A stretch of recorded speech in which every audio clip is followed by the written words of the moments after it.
Hey, Zoomies! Tony Mobley's here. Hello. What? What? How you doing, Tony? I'm doing pretty good. No complaints. Well, it's really good to see you. Glad to be here.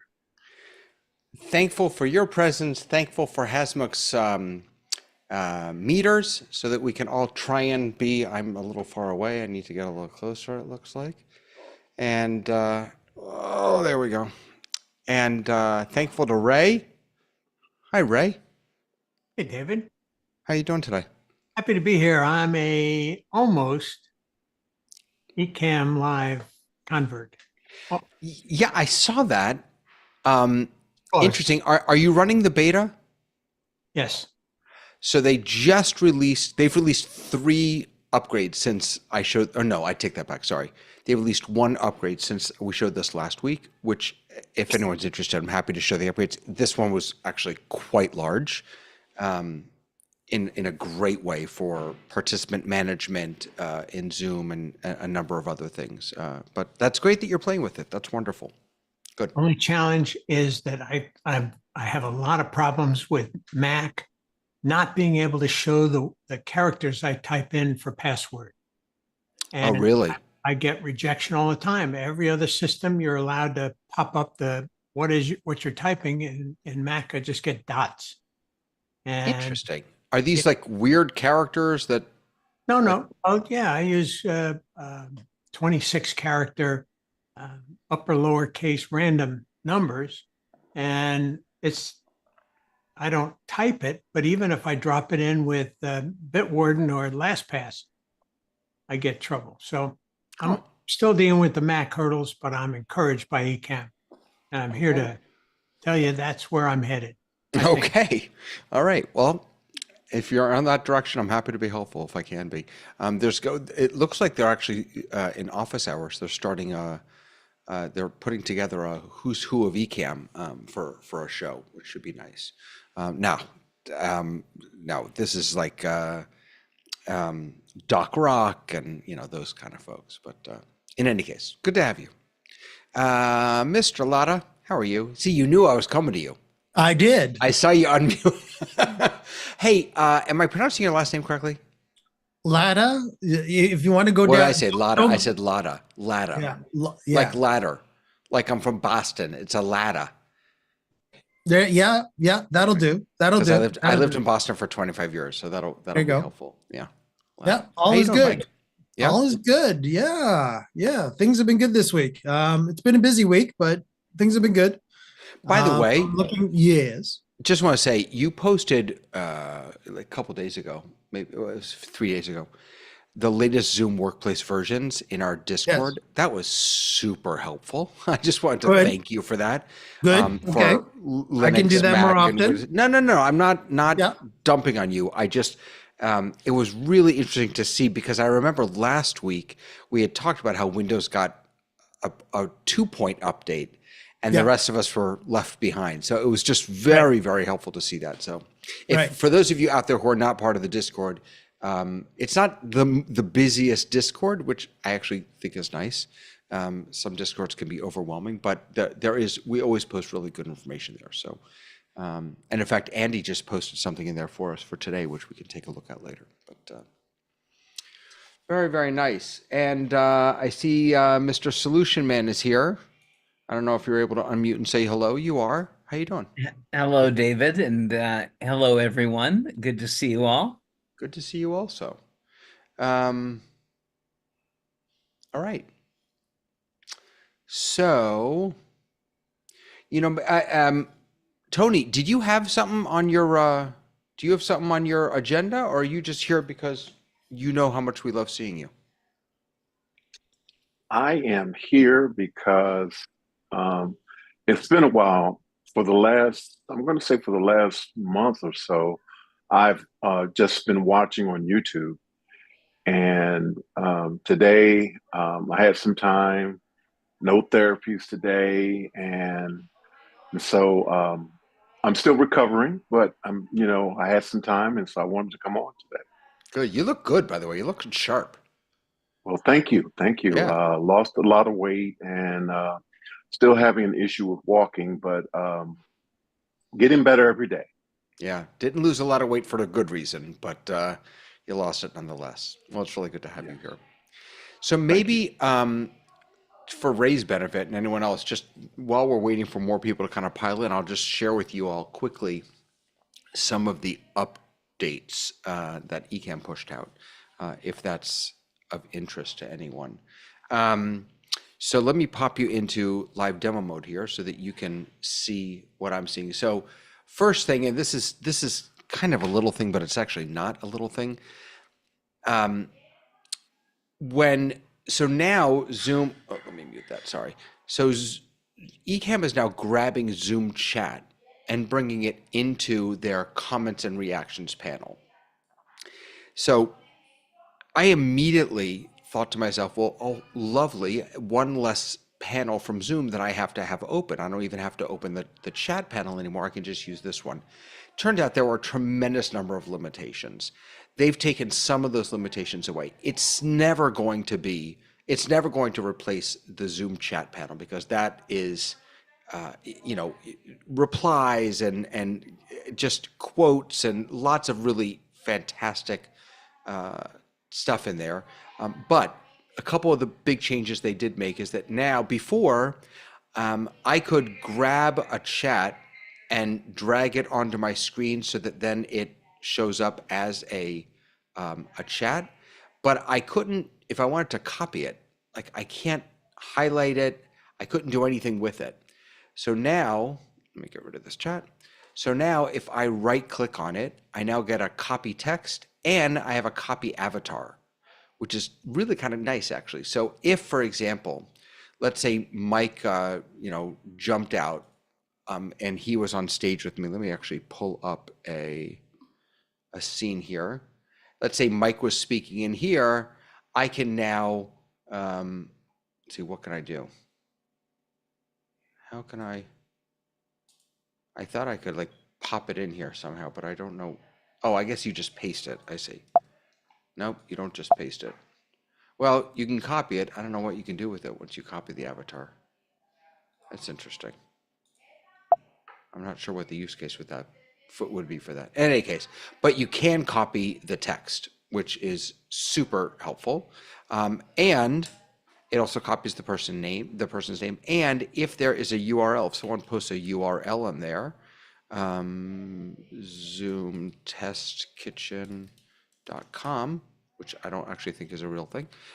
Now, if you right click on it, you also have a visit link option that comes up.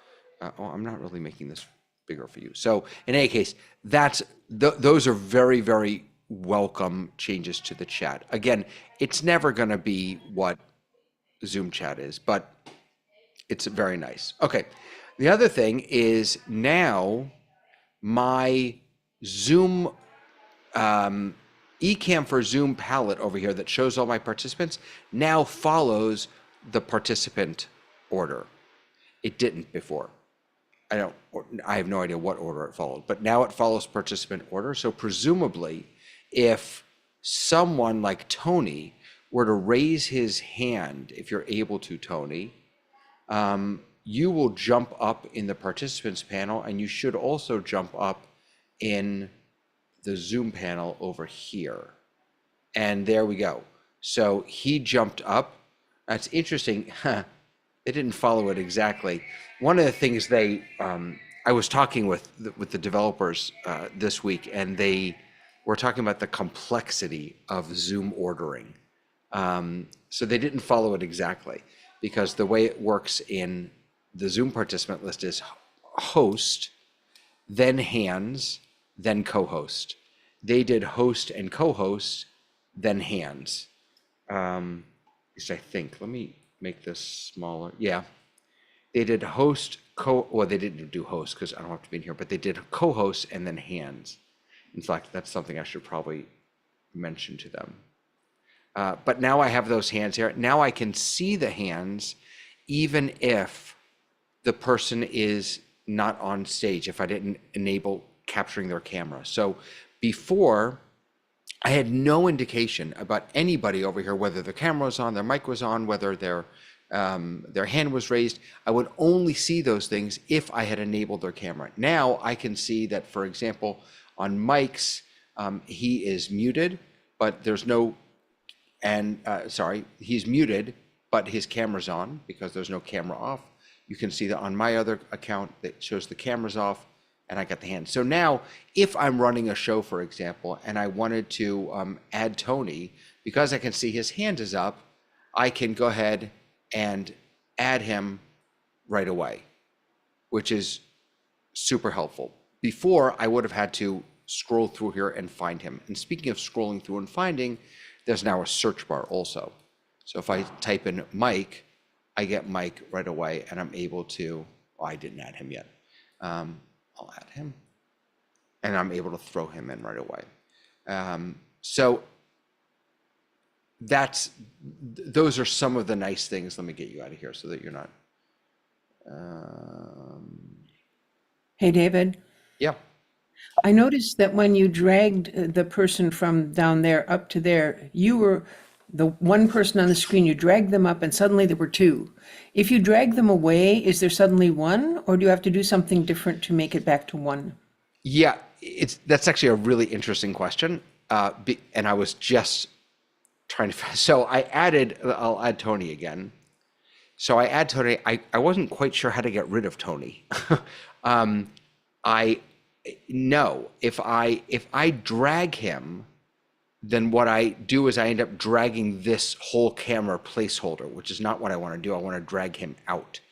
So there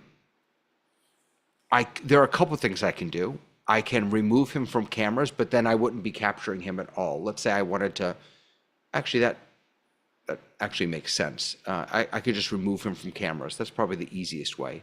As soon as we get hotkeys for all these and streamed up buttons, it'll be much easier. But you're not a singleton now, you still got two things.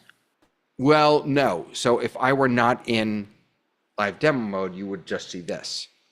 Now, if you're saying, if I want to go back to just a single participant scene, then I would switch here. Let me put Mike in here, and then I'll go back to this double scene and I'll add Mike there. So now I've got a 2-up scene. And if I want to switch to just him, I built a scene with just one person in it. So the way to switch from multiple cameras to a single camera is essentially just by building different scenes. So what I've done is I built a 1-person scene, a 2-person scene. I built a 3-person scene, which I haven't added anyone to, a scene with a screen share. And then I also brought in, let me fix this, a Zoom gallery scene, which is really just screen scraping one of my monitors. That's all that's doing. So the answer to your question is there isn't right now there isn't a way within one scene to go from multiple cameras to one camera. Hey, David, I've got another comment. You got time? For you, always. So when you were talking about the order in which people appear, if you go to your participants list, what you said was accurate for you because you are the host. But for everybody else, their own name is first, and then host, and then people with microphones on, and then co-hosts, and then people with cameras. You know, it goes like that. But they're first, just so people will understand. Absolutely, and right. As from my perspective, as the person producing or doing whatever, I'm not really interested in what someone else's participant list says. I'm interested in what mine says so that I can follow it. I know. I was just telling the folks out there who are listening. No, absolutely. What you see may not be what David sees. And by the way, I just want everyone to take a look that it's not changing there. It just went off. So they also added an indicator for active speaker. So Lois, if you don't mind saying something again. Oh, I never mind saying something. It's good to see you. I was actually going to just watch YouTube today, but I couldn't keep away. Well, we're glad you're here. So you can see that you get a green border around their little icon. But why is it showing my kitten picture instead of my face? Because again, it's not capture. I haven't enabled capture on Oh, you haven't said make that so a now, now it. I'm capturing you. Although Okay. it didn't seem to grab your camera. I don't know why. Oh, there it is. For some reason, it didn't grab your camera. But now if you were to speak, I would Oh, right. also, And I speak and then I get a little green box. I like little exactly. green boxes. Yeah. You know what? I just realized though, they need to make sure the green boxes around is the same. Like if I remove you again, the green box just goes around that little thing, which doesn't make any sense to me. It only goes around the Right. little icon. It doesn't go around the whole Yeah, exactly. place. That's kind of weird. David, can So you Doesn't do that in Zoom though. now this is a totally different application. Yeah. David, can you unspotlight and spotlight again? For some reason, it ended up going gallery on YouTube. No, it went gallery because I went gallery. Oh, okay. Let me fix that back. I did that just to show the gallery view. Sorry, speaker view. Hey, Jason. Sorry about that. Let me just see if there's some other notes. Let me just see what else there was. And then we can. I'm happy to just kind of put this to bed. What else was there? Beta updates. Here we go. So this is also nice actually. Now, I can't show it to you, but now when I'm logged in, sorry, not logged in, when I am, before I've started a meeting, my little icon telling me what account I've logged into is up here. Now there's a switch account. So you can have multiple accounts and you can now switch between them so it'll remember them. Also, the join by ID or join by link option now has memory. So if I visit something often, it will remember that and I can just choose it from the drop-down, just like we can with Zoom. The search, Zoom active speakers are showing the green border. Oh, Zoom Q&A are now included in comments and reactions, which is fantastic for me. And that's, that's pretty much it. But it was a nice little update that they sent our way. So I will stop about that now. Let's see, who else we just had some other people. Oh my Lord. Jason. How you doing? Good, thanks. What's going on? It's casual Friday around here as we move stuff around the studio Love it. and clean up after ourselves. Casual Friday is hopefully nice. It's more like Dirty Friday. Dirty Friday? bring your grub clothes. So of course, he wears a white shirt. Yeah, that way I know that I need to change it out. This is interesting. I've now lost all of my cameras in the gallery view. I can see all of you in. Ray's on got the his main hand up. screen, but yeah, Ray, did you mean to still have your hand up? I wasn't sure if that was just from me asking you to raise your hand. In Stream Deck world, there's a lot of sharing of Stream Deck programming and what have you. Within an organization, if you came up with the perfect model for eCam, can you export it, share it to other people? How much of that is included in what's going on? And by the way, I have a new respect for this mumbo jumbo you have on this giant screen with all these thousands of things. As soon as I put it up on my 32-inch screen, it went, oh, that's what that is. Very helpful. That image there for a Windows person has been hard to digest. Yeah. Once I put it up there. So can you export, if you built a model of say a program that you want everybody to run the same way each time, can you export that? Sure. Yeah. So you can have profiles. You can export your current profile. I actually only use one profile. I haven't gotten into it. But about every other week I export it, even if I just make minor tweaks to it. And it includes, let's see, main profile. So it includes all of my scenes. It includes still images, so any, still image overlays that I've brought in. It will include all of my settings, my stream size, frame rate, aspect quality, aspect ratio quality. It includes all of that. The only thing it doesn't include that I've seen is video assets. You will have to relocate those within your drive. It'll just basically say, pick an asset, and then you can choose it. But yes, you can export pretty much everything. And what some people do, actually, which is interesting, is they will build profiles and then sell them to people. They can sort of like, if you build, That's know. the David Joshua Ford model. He does all of his Stream Deck programs, which are amazing. right, PTZs and what have you. He just has, and he sells lots of them and Yep. Bundles. So yeah, I was just yeah. curious whether that was interoperative here. Yeah, so if I wanted to, I could build an Ecamm for Zoom profile with, 5 different scenes and, with a single person, a 2-person, a side-by-side, a screenshot, whatever. And then I could put that up or share that with you, just email it to you. And you just double click on it and it'll open right up in Ecamm, which is nice. So,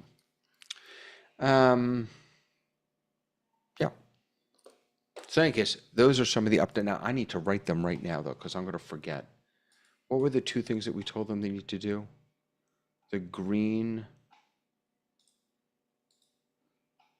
box, right? David, while you're doing that, Tony has Yeah. a question, so we'll do that. Go ahead, Tony. Okay, so I want to let you guys know that the room that I'm actually in is eventually going to become my streaming setup room. So You got right now, you got kicked out of the living room.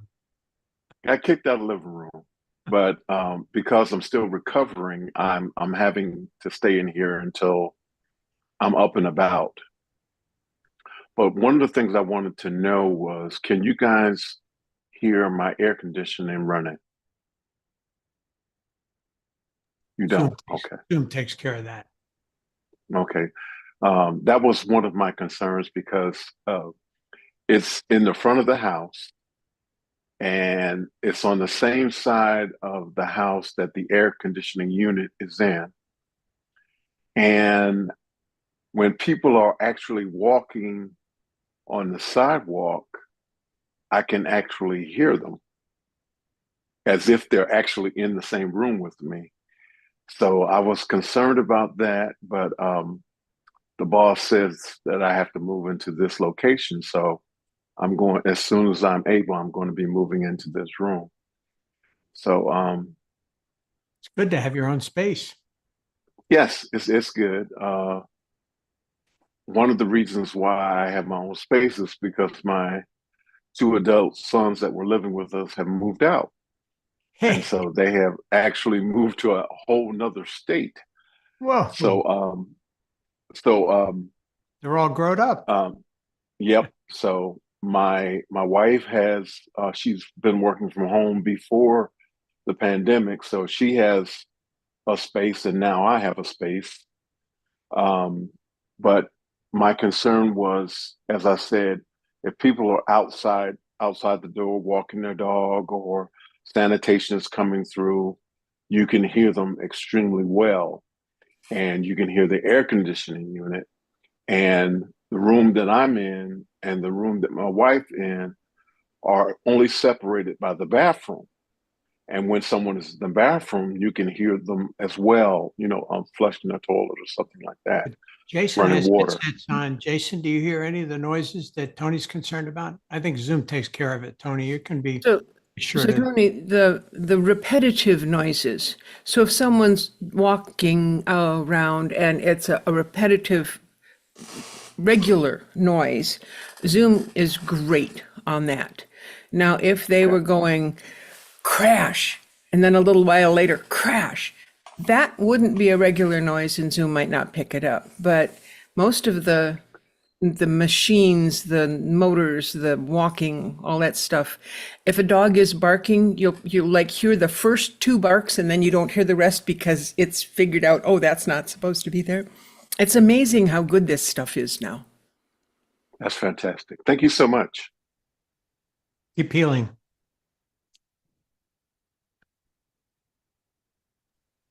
Tony, the only Well- suggestion I would have is, again, play with the different low, medium settings within Zoom until you've actually got your Heil set up in that room like you have. Okay. One of the things that I like to do when I'm trying to do a setup like that is get on a Zoom meeting by myself and record it. And then the recording will show you what other people are hearing. So if there's a trash pickup going on, just turn on that recorder for a little bit and then see how distracting it is. I think you'll be pleasantly surprised. Okay. Thank you, Lois. Appreciate that. Thank you, everybody. I've forgotten the second thing I was supposed to tell them. What was the Oh. first? Wait, This is on tape, David. You can play it back. I know. Yeah, that's true. The first was the size of the green box, but there was something before that was actually more important. You were talking about the co-hosts being up. Right. Also, yeah, the participant order. You And can you might ask want to your have- meeting AI companion to give you a synopsis of the action items. You're right. You're absolutely right, because I did say I need to. Yeah. And you might want to double check when you're not a host what the order is before you write in and say what's going on, because I don't know how they've handled the other thing. What do you mean? If I'm not the host, I'm top of the list on Zoom, but I don't know if that's true in that other program.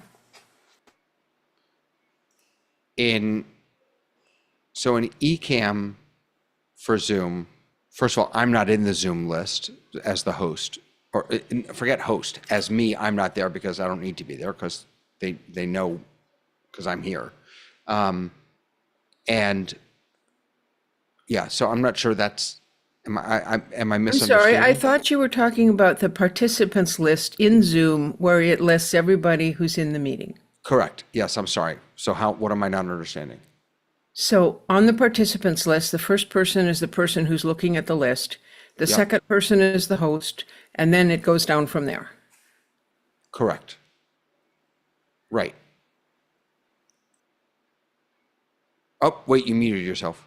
If you're going to complain to them about it being a different order, you want to make sure that you include that first bit. Right.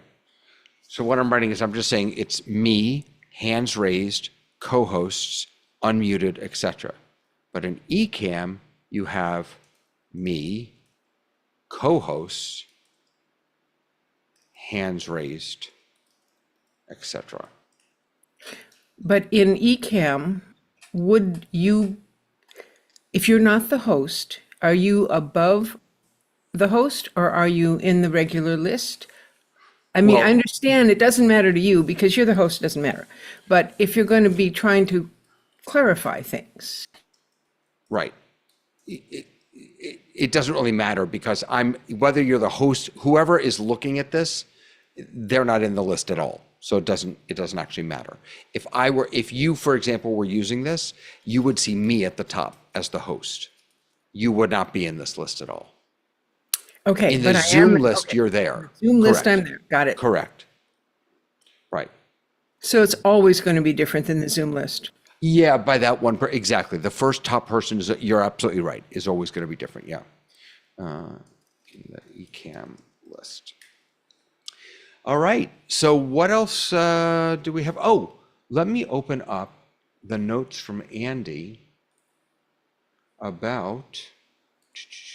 So this is something that I don't really know anything about.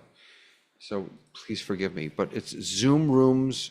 Oh, Mike and Sir. Ray, Zoom notes for Zoom, release notes for Zoom rooms for Windows. And apparently they put some new Pro AV stuff in here, which I don't know if this is new just for Windows. In fact, we'll have to check this. It's new for Zoom Rooms. So continue.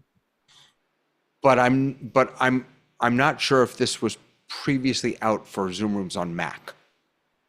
Because this says yeah. Okay, go ahead. Yeah, so I'll share it with you so we can all talk about the same thing here. All right, here we go. So portable companion Zoom Room. I'm going to skip that for now just because we're not talking about that. Pro AV hardware input and output support beta. Zoom Rooms can now send video and Zoom Rooms can now send video and audio to and receive video from certain Pro AV hardware devices, including the Blackmagic Design DeckLink Duo 2 and Quad 2.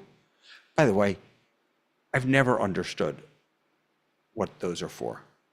I'll explain, David. But any of that fancy stuff, I've got my little ATEM Mini. That's as far as my knowledge goes when it comes to that. I will Pro explain. AV. Continue. Okay. I'll explain after. This feature allows individuals, groups, galleries, shared content, or active speakers to be transmitted over professional hardware connections. And if multi-camera mode is enabled, up to 4 Pro AV inputs can be assigned to Zoom Room cameras. This beta feature requires enablement by an account representative. This is so strange that they do this. They release something and then you have to call them to get it or email them to get it turned on. And it's configured on a new web portal setting for approved accounts. It's managed by a new Pro AV Zoom Rooms controller, which is provided to approved beta customers on an individual basis. Wow, that's a big thing. All right, you want to try and unpack that? Yeah, sure. Okay, so and I've had a bit of discussions with Andy. Hi, Andy, if you're watching. The scenario is the following. So first, to your question about those brands of, excuse me, the Blackmagic Design DeckLink Duo and Quad, DeckLink Duo 2 and Quad 2. So it's the second version of these, and these are capture cards. And yes, I'm just seeing myself flicker, which means my camera's having issues, but I'll fix I that. noticed that also. I wasn't sure what that. I was hoping that wasn't me.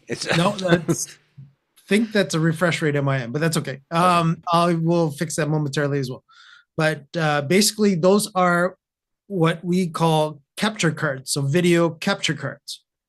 But they are PCI-based video capture cards, those specific models.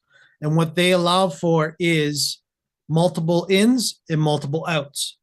Okay? So so the DeckLink Duo is These are the in, things. out. These are the things that Mac users buy Sonnet boxes for. Correct. Okay. Gotcha. Yes. And they will put the card in those boxes and then go USB-C or Thunderbolt from the box directly to your Mac. And then you now will see them as now available SDI inputs and outputs. Whereas on a PC, you can just plug it in, generally speaking, right? In a desktop, in a laptop, we're in the same, again, we're in the same situation. But again, because of Mac's architecture, they don't want you to be able to open up their units to put cards in. So you would have to have an external unit. In the PC world, again, if you have a desktop, as long as you match the card specifics of the PCI standard that the card is to the PC slot that you have on your motherboard, you'll ideally get the full quality of the capture card. Gotcha. And again, in this scenario, what the Pro AV hardware is, what Andy, if anybody has looked at Andy's videos when he was at NAB, this is what Andy was showing off at the booth, is he was actually running Zoom Rooms Pro AV in the booth. He was actually running it on an HP 1U, and I will call it a server that he's converted into a desktop. And I'm going to guess that it's probably running Windows. So this would be, he had an early beta that he was able to show at NEB. And again, I'm not 100% sure on that. And basically what he was able to do from there was take the 8 outputs out of the HP 1U rack mounted, I'll call it server, and bring those 8 inputs into, and I believe he had at the NEB show going off the top of my head, I think it was an 810 810 Extreme SDI 8 input model. So he was actually able to bring in potentially 8 Zoom participants into the Extreme and then do with it as you wish. So just this is probably blasphemy what I'm about to say, so forgive me, but it sounds to me like this is all doing in hardware what tools like vMix and Mimo Live and Ecamm Live do in software. It's about grabbing multiple AV feeds and being able to mix them together and put them in different places and stuff like that. Correct. Now, again, it's bringing it out to the hardware world. So again, in the software world, you have to have the, shall we call it the ZoomISO, ZoomOSC Right. based software built into the software switching that you're using. The Or vMix, not built, or the right, or eCam, not built in and just use ZoomISO. or using the But liminal this is, stuff. right, Right. this is basically the hardware version of ZoomISO in some ways. Right, but you're using Zoom Rooms software. So the Yeah. brains now of ZoomISO is built into Zoom Rooms, for lack of terminology, and bringing it in. Interesting. Yeah. That's where that's as much as I understand at this particular point, just from what I've seen him do as he was demoing at NAB. And I'm pretty sure Office Hours might have been also using that as well. I'm not 100% sure that they were using that in their booth as well. Yeah. Thank you for that. They also talk about here about panelists can now join a Zoom event enabled with Production Studio. By the way, just a plug for Production Studio, which I've never used, so I don't know, but it is still one of the things that over this past week that we've been playing with the Zoom built into Ecamm Live that we have noticed, and that is the same in vMix. It's the same in any of these tools. Cinemaker, it's the same in any of these tools. That there is going to be a sync issue. In fact, we can maybe we'll demo that real quick. Can I, Lois? May I bring you? May I capture your camera? Always. Bring you back in. All right. Yeah. So if you all listen to Lois speak and then watch her speak on my view, on my camera, you will see there's a sync issue. Well, now we can't hear you because I think you're muted. Wait, you're muted. Lois, we can't hear you. You're muted. Oh, you can. Of course you can. You can hear me. But it was a sink issue. And the bathroom sink is fine. The kitchen sink has a little bit of delay in it, but how am I doing? You're doing beautifully. There's about a quarter of a second delay. And as Andy described to me, thank you, Lois, I appreciate it.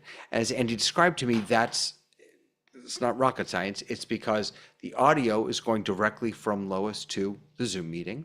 The video is coming from Lois to me through Ecamm and then back into the Zoom meeting. And so it's taking longer. So the audio is going to be ahead of it.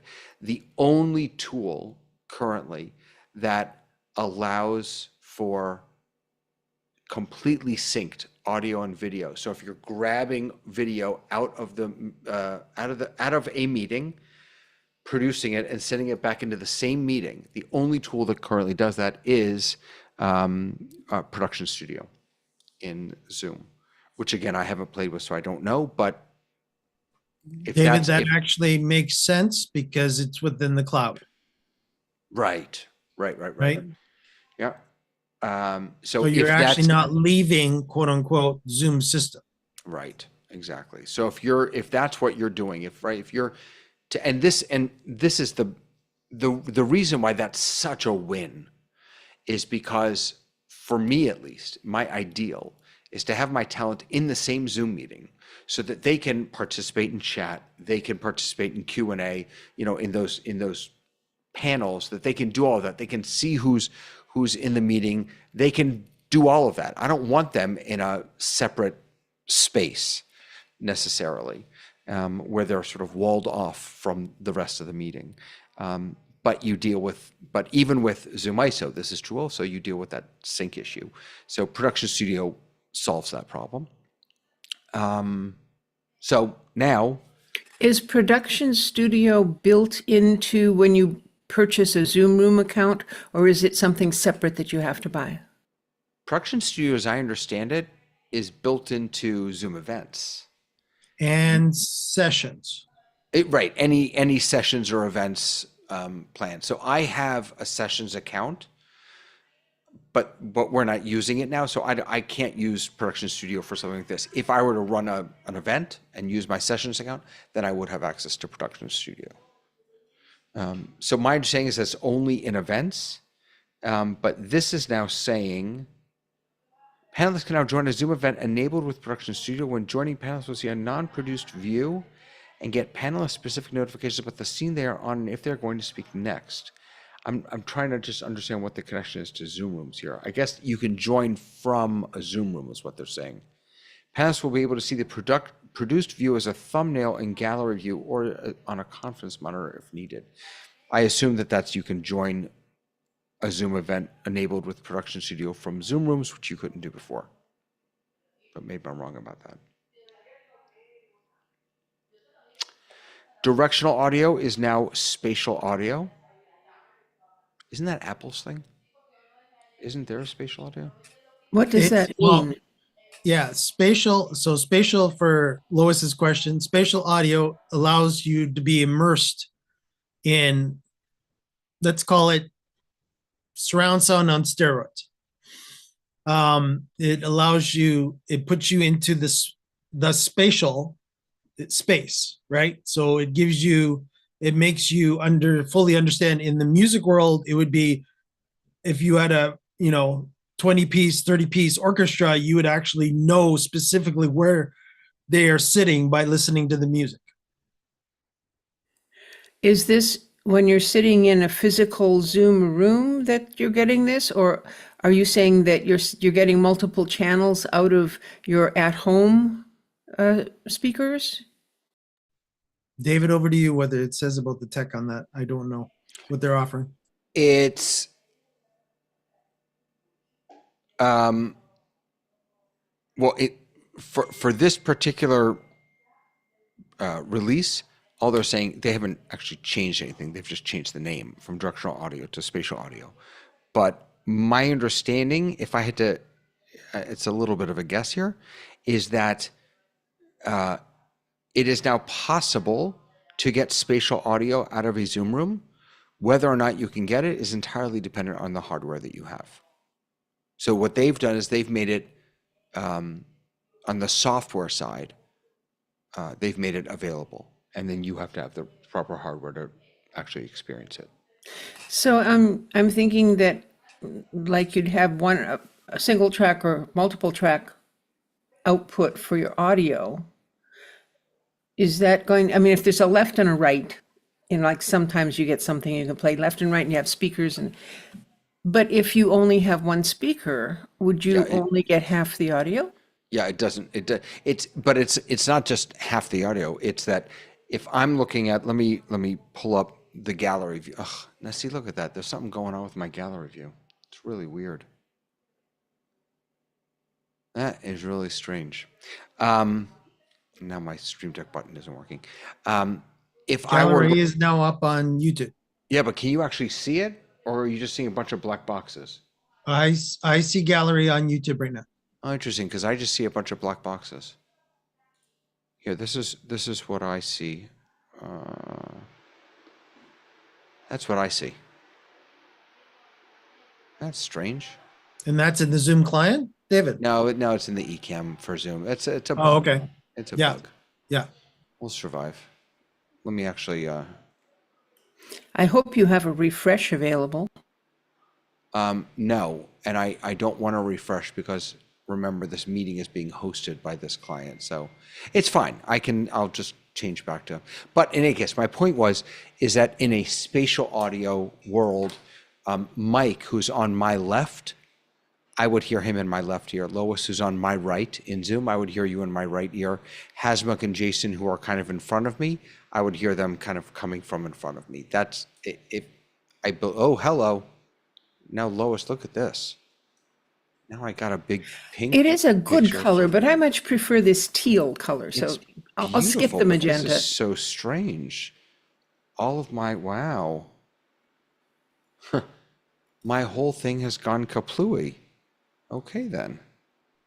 But I think I probably look okay on YouTube, don't I? And Nope, now look, I'm there's magenta a on haze. YouTube. You're magenta, and now look, there's a haze over me. Yeah, got smoky in there. That- Huh? Yeah, David, that looks like your teleprompter haze. Oh, no, now you're better. Yeah, now I'm better. No, I just killed the video and then started it again. That was interesting. Interesting.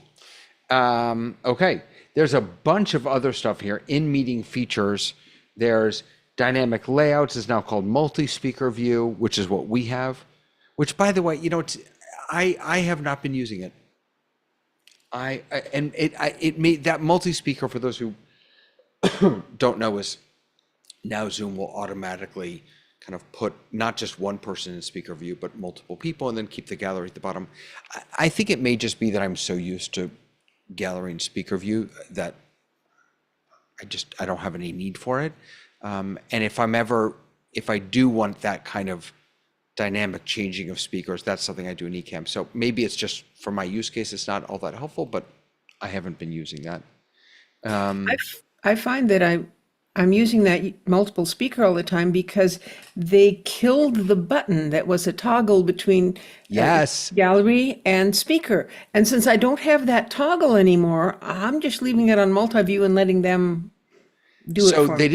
didn't, the whole toggle isn't killed. I'm just, Yeah, you can only go to gallery and you can't go back. Exactly, which is Yeah. so frustrating. And So they haven't put frustrating. out a different keystroke to go back. I mean, to Right. go to speaker view. I'm with you. That is, it's crazy. We are so dependent. I am so dependent on my Stream Deck that I essentially can't work without it. So David, just to clarify, this is a keyboard shortcut that we're Well, talking. it's a hotkey that we then map to. Look at this in gallery view. I'm not getting any images. Can you guys see now the speaker view? Like, is Lois up there and Mike up there on YouTube? We're just seeing what you've got some words written behind your little. No, I know, circled head. but Mike, on YouTube, are you seeing the speaker view with all the cameras on? I No. see you right now, and I see Lois talking. So you're right now must be in speaker mode right now. No, I'm in multi-speaker. Oh, this multi-speaker doesn't work. Sorry, multi-speaker doesn't go out to streaming yet Right. or recording. Right. Right. Oh, actually, that's something that's maybe a little interesting here. So I had a thing on Tuesday and Wednesday of this week. No, Wednesday and Thursday, it doesn't matter. And my primary role was recording the Zoom in Ecamm. I was essentially just using Ecamm to record the Zoom. But the reason that they wanted me to do that is because they wanted, when someone was coming up to ask a question, for example, they wanted that side by side that you can't get on a Zoom record. And so I was basically just screen scraping and then recording over in Zoom. Why could you Interesting. not get side by side? Isn't that just a double spotlight? No, but that doesn't show up in records. What? In record, you just get speaker view and gallery view. You don't can't get- you can't spotlight more than one person and have it recorded? No, Huh. I don't believe so. And it doesn't work in streaming also. In cloud recording, in local recording, you can I- capture I multiple could swear I've spotlight. done that. In local, you can do capture spotlights, Yes. multiple spotlights. Yeah, Okay, good. I feel better now. not in cloud though. Okay. Thank you, Jason. Zoom's been slow for you. 02 has been, but the status says all is fine. But this week it's not been fine for me. So I've had a number of, I agree with you. I've also had a number of problems. okay. Nothing That's good major, to hear that but it's not just me. It's just if it gets around there eventually. It's a very nice hourglass to watch. yeah. Jason, keep up to date. Yeah. What I do is I actually watch their, are you getting the server alerts? Yeah, I go to the. I'd have to pull it up to quote it exactly, but it's basically status.zoom.us, and it gives you the whole server farm: green light, red light, yellow light. Yeah. What I would do is if you are more like a Frank, where you're administrating for multiple people within your organization, I would actually sign up to get their updates because there is more information that you actually get via email than they post on the website. Okay, great, thank you. Example would be, that's how I actually will post in Discord on time, certain times when I actually get the specific information, I'm actually getting that from status. So if there was like an outage of, how I knew about the SSL certificates being upgraded, that came from status because I got it via email, not because I got it from the webpage. Gotcha, thank you.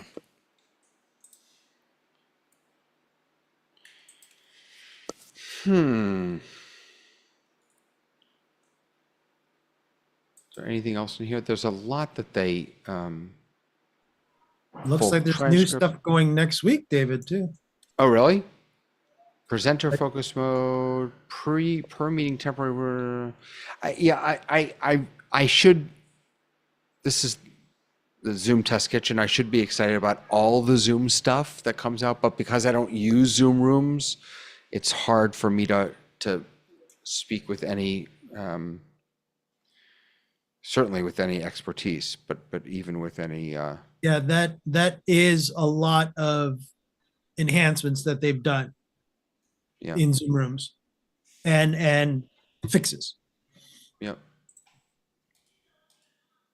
Maybe not this week, but do you think that maybe it's time to once again review the different kinds of accounts you can have? You can do a meeting, you can do a webinar, you can do an event, you can do a whatever and whatever and whatever. Maybe that would be a nice thing to do next week at the top of the show. Yeah, we could do that. What are you thinking about? Where are the? I'm curious where you think the points of confusion are. There are many. I'm just curious what you think. Well, when we talk about things here in this gathering, people know the difference between a Zoom room and a webinar and a meeting, and it isn't necessarily clear and obvious if you're coming into this new. And so I think it would be nice just to have something that lists all the possibilities of the different kinds of accounts. So, I'll jump over to well, let me get Tony in. Tony, go ahead, jump in. No, I was going to really just piggyback on what Lewis was saying from the standpoint of, I think for us or those that are sort of in the family, as these new updates come up, they are, not automatic for us, but I can imagine that those people who are not, who like, for example, I would say the house of worship that I work with, those people would find even just the idea that Zoom has changed its name from Zoom to Zoom Workplace. Yeah. And so I got a couple of questions about that last week, and they were like, "Well, what does the name change mean?" And I really, I said, "Well, I really can't. I really don't know. I can tell you what I think it might be. That they're making it, more broad and more inclusive of different things that you can do with the Zoom conference. But I think, overall, the majority of people who might just click on the Zoom have no idea about Zoom Rooms, ZoomOSC, all of the different features and things that they can even, do. And even when you look at the interface from the point of just doing an update to the latest software, it looks totally different. And, I think I'm reasonably capable, but I have to go through some of the new buttons and um, the symbols to make sure that I'm doing the right thing. Even as simple as leaving the Zoom meeting. So it used to be a rectangle, exiting the meeting and that kind of thing, and it's still there, but you have to get to it. So I would just piggyback on what Lois was saying. I agree 100%. I'm going to pass this to Mike for just a moment. I just passed him host. I'm going to jump out, restart Ecamm, and jump back in because all I'm looking at are blank screens and it's driving me absolutely berserk. So I will be back. One of the things Right. I'm Go, hoping Lois. we can do between now and next week is maybe a little bit of homework of looking at the Zoom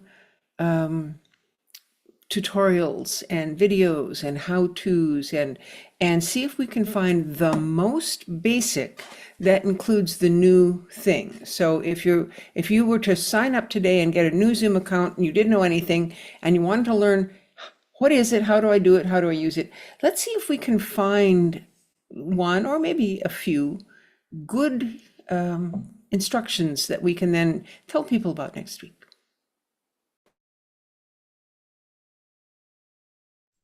I should have waited till David was back before I said all that, huh? That's all right. No, that's all right. No, that's good. And I'm just waiting for David to get back so that I can give him back host again. But go ahead, guys. Oh, there he comes. Sorry, continue. Ignore me. Now I can see your beautiful faces again. So, David, I was suggesting that we do homework before next week and see what we can find as far as the absolute most basic, how to use the Zoom app and, what do those little symbols mean and everything, the really simplest thing, as if someone were coming in new and didn't know anything. Right. That's a lovely idea. I mean, as far as what I thought you were saying, Lois, before was about knowing what to purchase from, knowing what plan to purchase as opposed to how to use Zoom. Well, that is both. I mean, that was two separate things. One is what are your options and what's the difference between a Zoom meeting and a Zoom webinar? And then the other is, okay, I got on Zoom. What do I do? Yeah. Two things. Yeah. So just if we take a look at the sort of the pricing page, let me find myself. If we take a look at the pricing page, they do a pretty good job here of outlining things for us. There are a couple problems though. First of all, am I personal? Am I business? This is workplace, events and webinars. How do these two things interact? When I bought I bought the other day a pay per attendee Zoom sessions account for 50 people. It was $100 a year. I did that because with that, you get ZoomISO, ZoomOSC, you get all that stuff included. It's a ridiculous deal. But one of the questions that I had and a number of people were asking me was, okay, well, this says on it that there are 50 attendees that are sort of, why is this jumping? That are allowed. Does that impact the number of attendees I can have in my meetings? Or is that just in sessions? And if I have a sessions license, are all of my meetings part of sessions and is sessions part of my meetings? And so there is, I think, a lot of confusion. It's no one's fault, but just about how all of these different pieces of the Zoomiverse kind of fit together. And is everybody allowed to do a webinar? Does it cost extra? Is it built in? All of those kinds of things. And so maybe what we do is we say, there's a lot of stuff here and you'll have to go check it out for yourself. Or maybe we can clarify just simple things Yep. like if you want people to talk to each other, meeting is a way to go. If you want to have a class and you want to have an audience or students out there that aren't going to participate, well, then webinar is the way to go. Well, You let's know, it's actually, like- can we talk that's about that simple. for a moment, Lois? Yeah. I mean, people here know that I'm sort of the anti-webinar guy. So, I mean, let's just talk this through. When are webinars the appropriate choice? When are meetings the appropriate choice? When are events the appropriate choice? What do you all think? Well, I don't know what an event is, so I'm not even going to speak to that. I would think that a webinar is very useful if you've got, as it says in the webinar, you have panelists and you have an audience, and never the twain shall meet. In a meeting, it's like a Quaker gathering. Everybody can talk to everybody. So yeah, that's my impression of when to use a webinar. Right. I think there's also webinars are much easier to secure because by default cameras aren't on, by default mics aren't on, by default you can limit chat and things that you can do all of that. You can hack your way into really securing your Zoom You can meeting, but- secure a meeting too. No, you absolutely can. I'm Depends just saying on that how firm you want to be. absolutely. I'm just saying that by default, a webinar is I think more secure. Jason, help us out here. So the basic use cases that I walk my clients through is if you're doing a data download, like a town hall, an information download where you want to speak to the masses, think like your 45-minute keynote presentations, your HR benefits briefing, how to sign up for your 401k, like that kind of stuff. Webinars, definitely. The advantages and differences there are, first of all, in the registration page, you get to customize a little bit more of the questions that are asked. You also get to automate the email blasts that go out. You can automatically trigger that at T-minus however many days. You can do that up to 3 times. Not available in meetings unless you build it yourself on the side. So that's built into webinars. You have panelists and a host, and then you have attendees. You can pass a microphone around to the attendees. So if you want to do a Q&A, you can pass a microphone in Zoom. You literally, up to 8 people, you can say you're up next and open up their microphone, and they speak into their monitor or their headset or however they have a microphone plugged into their computer. And then when they're done, you take the microphone away from them and you give it to somebody else. So that's really nice. But again, that's a one-to-many, an information download web, and you can do backsplashes, so branding and the things that we do with an external switcher, you can do through the software. So that's nice, especially corporate logos and some branding and their particular color palettes and all that kind of stuff. So that's nice. That's not available in meetings per se. Meetings, great if it's high interaction. So classroom training, breakouts, pods. Here's a topic. Let's go into small groups and discuss. Okay, that's meetings. So if you do a flipped classroom model in the education world, meetings, that's your tool. Family gatherings, that kind of Sunday school stuff. Okay, meetings. Events, you can use events platform and you can put in meetings or you can put in webinars. You just have to think, okay, is this going to be a let's gather and discuss, or is this a information download? And then that'll determine whether you put a webinar into your event or a meeting into your event.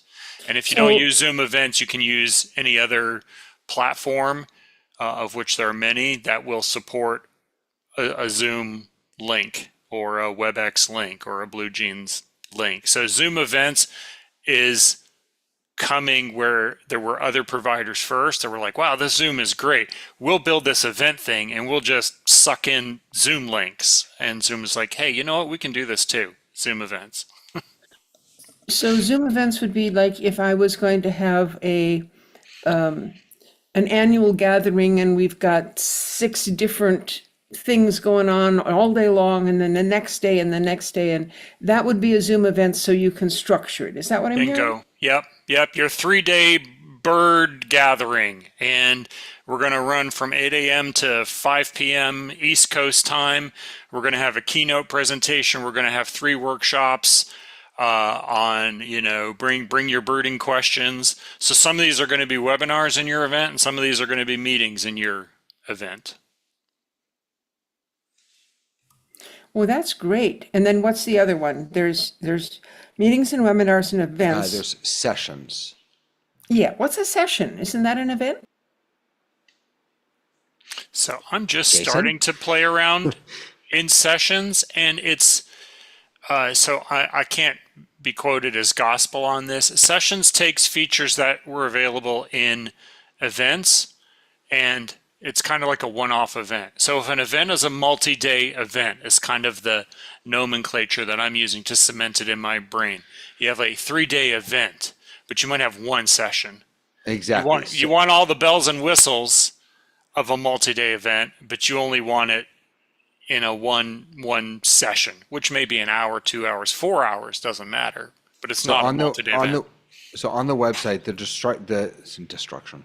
description it gives is streamlined interactive single session events with features like event branding, multiple host collaboration, and event management. So you get the sign up, the event management, you get the branding, you get the backstage, you get production studio, you get all that stuff for single session events, whether those are webinars or presumably meetings. That's what I don't know, because I'd love to use production studio in some of these meetings, because it would greatly reduce the hardware that I'm having to bring around. Right.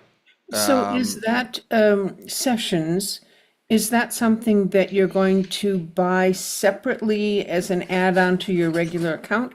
Or do you Correct. get a sessions account and then you have that forever? No, so you have to have a Zoom Workplace account for starters. So you have to have a pro account or a business account or an enterprise account or whatever. Then you buy this on top of that. And there are 2 ways that they price this. They price it. Boy, nothing is working for me today. None of my buttons are working. Sorry, I was trying to. There we go. That's a clue to clock out. Is that what it is? So if you pay by subscription, which is of course what Zoom wants you to do, you can have up to 100 attendees for $99 a month. That means you can only have 100 attendees. If you go over that, then you're going to get billed for that. The same thing for Zoom events. And you can change this. So if you know that you're going to have an event every month and you're going to have 500 people, you can choose the 500, and then there's your price for the year. The other option is to do pay by attendee, which is going to be more expensive per attendee. But if you're grabbing this not so that you can use it, but for other reasons, this is the way to go. Or if you only have a one-time event, you may want to do it this way, right? For 1,000 attendees, it's going to cost me $1,500. Yeah, Lois, you can think of it this way too, where Zoom session, you're going to have it once a year. So you want the once a year, then you would do the pay per attendee, versus I'm doing sessions every month. Well, then it's going to be cost effective for you then at that particular point to get the per year subscription, right? So that's where the difference goes between those two. And again, there are companies that do virtual trade shows weekly, if not monthly, right? So that would be perfect for them to have the events platform for them, because they are they were an in-person event company that had now gone virtual or hybrid, right? So that's where that pricing makes a lot more sense too. David, can you put that pricing back up on the screen? I thought I caught something. Oh boy, I wish if only I could. Oh, No, hold on. I can. I just force quit that. oh. There we go. There we Okay. go. I'm gonna go Okay, ahead and- so right now, sessions and the toggle switch says subscription, and there's a price per month and a price per year.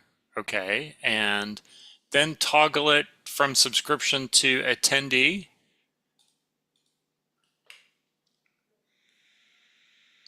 Okay, so it still says per year. Yes, and it still is per year. Yeah. So- our So what's understanding the of that is- difference? Well, yeah, tell me about that. What's the difference if I'm paying per year? I mean, I guess I could look at the how are they different and read for myself, but go ahead and Right. tell me. Sure. If I remember correctly from our other favorite Ray, which is Ray Howard, he mentioned that it's basically you have a pool of attendees that for that whole year. Where so if you only need 50 attendees and you're only going to have eventually 50 attendees through the whole year, you have those 50 attendees. Are those unique attendees? Yes. Okay, so Bob Jones is at Gmail is an attendee, and he gets that one seat all year. No. Okay, Per session. per session. Okay. Right. So it gets used, think of it this way, think of it as a ticket to an event. Right? You basically, with the sessions, and again, Ray Howard, if you're watching, correct me if I'm wrong. As far as I know, when you're picking the sessions attendees numbers, as you use them all up, that's it. Wait, but Meaning now if you- I'm Go ahead, confused Dave. also now. This is so. Okay, let's just use Zoom sessions. Just Yeah, because Okay. it says attendees, right? It doesn't use participant language. Right. So yeah, So- agreed. Here we go. So Zoom Right. sessions, Mhm. 100 attendees host unlimited webinars or events at the chosen capacity. The way I understand that is I can have 300 webinars or 300 Zoom sessions, each of them hosting 100, each of them with 100 attendees. That's how I read 100 that. Right. Yeah. Up to, yes. Right? Yes, up to. So this is not 100 attendees for the whole year. This Now is 100 pause. attendees That's per session. per session, as many Right. sessions as I want. And you see the word attendees. So if you're doing a webinar, if you're using session as part of a webinar, Well, no, webinar says participants. No, meeting says participants. No, I'm Webinar looking. No, says look at my attendee. screen. yeah, No, look yeah. at my See, screen. this is one of these things where, you know, the nomenclature has changed over the few Oh. years, and it's okay. So if we're using a session in a meeting, you have a host, a co-host, and you have participants. In a webinar, you have a host, a co-host, an alternate host, panelists, and attendees. So if we're doing a session with attendees and we're hosting unlimited webinars, we could have 1,000 webinars a year, but the room is only big enough for 100 attendees. Does that mean 100 seats out there in the audience and I could have 5, 10, 15 panelists? Because see, it says unlimited webinars. I'm looking at sessions. Yeah, David. no, but see, I think, Am I right on that? Am I confused? well, I we're all think the clearly seats confused. include the panelists. So here's what I think. I think attendees means everyone, including panelists. I think participants means audience members. But I'm not sure that that's right. Yeah. It may have changed also because it used to be, I think, that it was the number of seats and that included everybody, including yourself. Yeah. Right. In webinars documentation of a few years ago, participants meant everyone. For those of you in Texas, it meant all y'all, which included the host, the co-host, the alternate host, the panelist, and the attendees are all participants. So then I in have it webinar backwards. speak. So I did it backwards. So attendees then are the audience. The butts out in the audience. Right. Interesting. Right. Okay. Now, if you are in the live event, so if you're in the live event world locally, non-virtual, we'll talk in person, they base their butts and seats, as we're talking about, as they get the word attendee. How many attendees are you going to have? It's not how many people are on stage, how many people Right. are going to be talking, Right. how many attendees are going to be coming to the trade show. Right. or Because the crew event. needs to know how many chairs to set up. Correct. And so if that's the same language that's being used in sessions, David, if you'll, yeah, thank you for doing that. But like at the top, you know, and for the people that have to build these web pages and going through all this documentation and all this, like my hearts go out to them, right? So hopefully they're more clear than I am. But yeah, so if we are doing a session, unlimited webinars per year, so we could do 1,000 webinars per year, but our capacity, there are only 100 seats put out on the floor for butts and seats. Per event. Per session. Right. Right. Now, which a session could be, here they say webinar, but Right. can I do a meeting in a session? yes. So these are two different things. So Zoom webinars is one thing. Right. Zoom sessions is either webinar or meeting. So host unlimited meetings, Yes. right? Because in meetings, the terminology changes. You don't have attendees. In meetings, you have participants and then a co-host and a host. Well, this says host unlimited webinars or events. So then we have to go check out the events That's, well, and see if that Yeah. includes meetings. I see how you're getting there.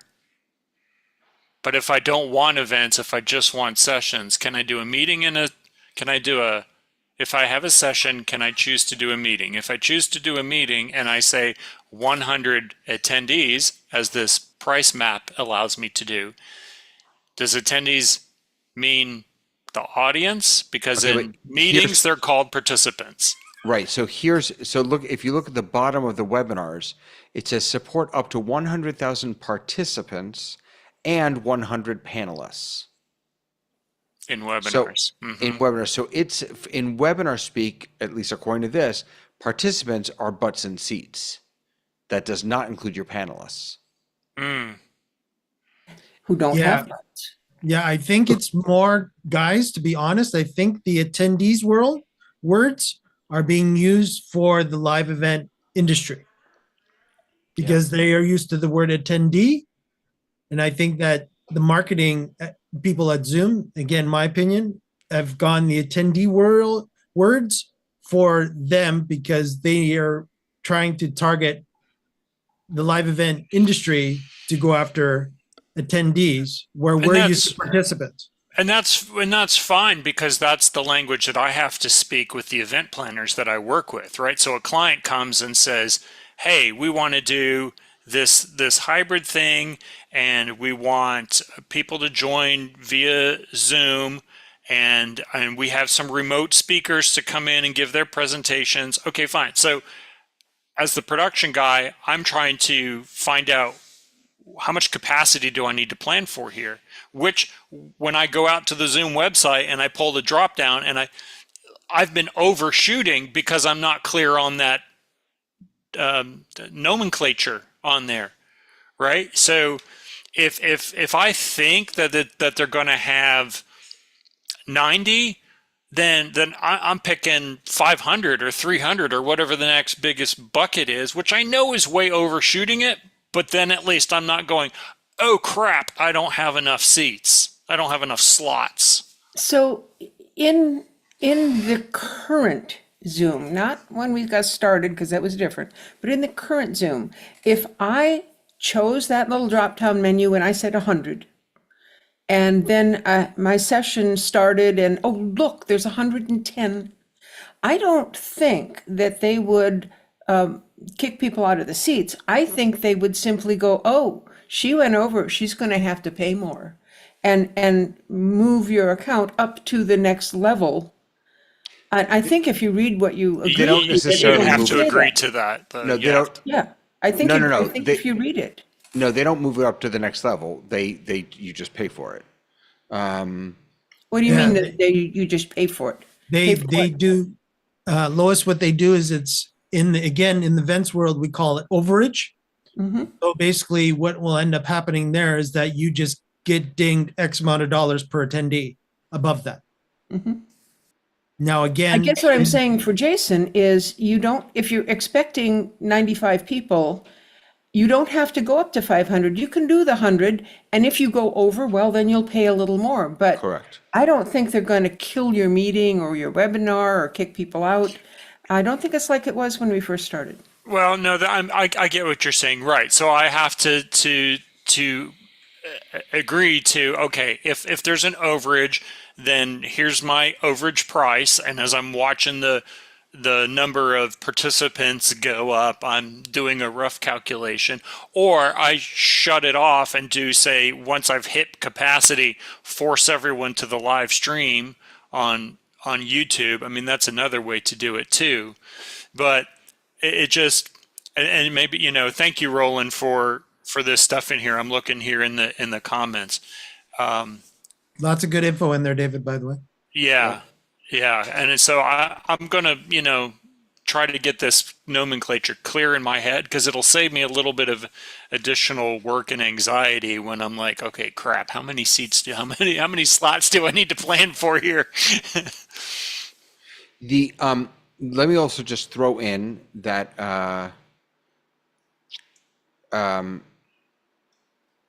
the difference between pay per attendee and subscription, right? So if you're on a pay per attendee plan, then you cannot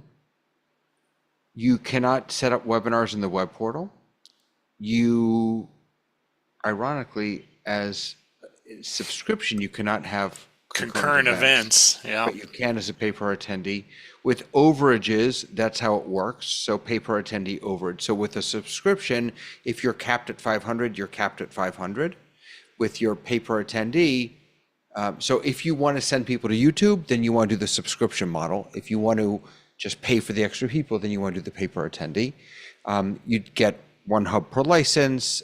You can have up to 1,000 hubs. So there are pluses to both of these, but The concurrent events. Yeah, that's a big one. That's a big one. That separates the sheep from the goats right there. Right. So, but here's another thing that separates the sheep from the goats, and that is that a pay per attendee license determines how many total participants can attend all of your account's events held within a 12-month period from purchase. For example, with the Zoom Events 1,000 pay per attendee annual license, you could host one event with 1,000 participants or 10 events with 100 participants. If the cumulative number of participants at your account's events exceeds the number of attendee credits purchased, you'll be charged an overage fee per each additional attendee. So in subscription, you have, I believe, you have, let me go back to, subscription. So if I use this, I have 100 attendees at as many events I want to do at as many sessions as I want to host over the course of the year. If I go to pay per attendee and I make this 100 again, now I can do 100 attendees at one event or 10 events with 10 attendees. Mm-hmm. I believe, if I'm reading that correctly, I think that's what's happening there. And yes, it is confusing, and I'm not blaming Zoom for this. There's just, this platform is so broad and diverse and bloated, but not in a bad way, that keeping track of all of this Lois, this was a really, I'm glad it's not just me. Thank you all for that. really good That's helpful. suggestion. Yeah, go ahead, Lois, please. You're looking at, no, put you back up. Put me back up. Spotlight you so you don't go away. I'm here for you.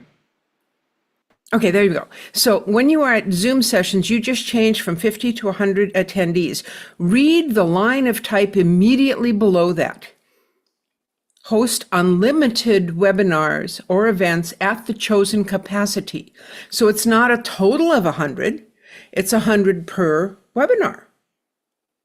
And I can't hear a word you're saying. I knew that. Sorry. I know. I saw that also. And if you look when I switched to subscription, it says the same exact thing, Right. but that's not what it says in the help article below. And we'll have to tell them that they got a little cleanup to do, clean up on aisle 5. I agree 100% because up above it's not clear at all when you take that and then you read this little guy right here. I agree with you. Yeah. Yep. And so what Roland put in the chat is, I'm going to use his what do you call it? There you go. The pro account example. So he says your pro account has the default meeting capacity of 100 and you have a webinar 500 license. This would allow, oh God, what did I just do? Sorry, wait a second. I pressed the wrong button. Come back. Roland, comment, come back. There it is. Okay. Your pro account has this would allow you to host a webinar with up to 500 attendees and a maximum of 100 panelists due to the meeting capacity for a total of 600 people. So the number of panelists in webinar equals your meeting capacity. Wow, is that confusing? Well, I guess it sort of makes sense because your panelists are able to talk to each other.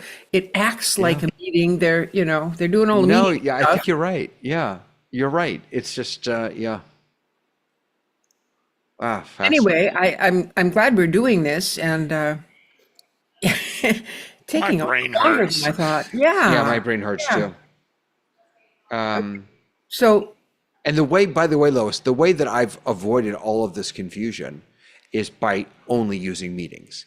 And if I ever do want that sort of more panel experience, then I just go into focus mode, don't allow unmute, don't turn off chat, I just lock it down like a webinar.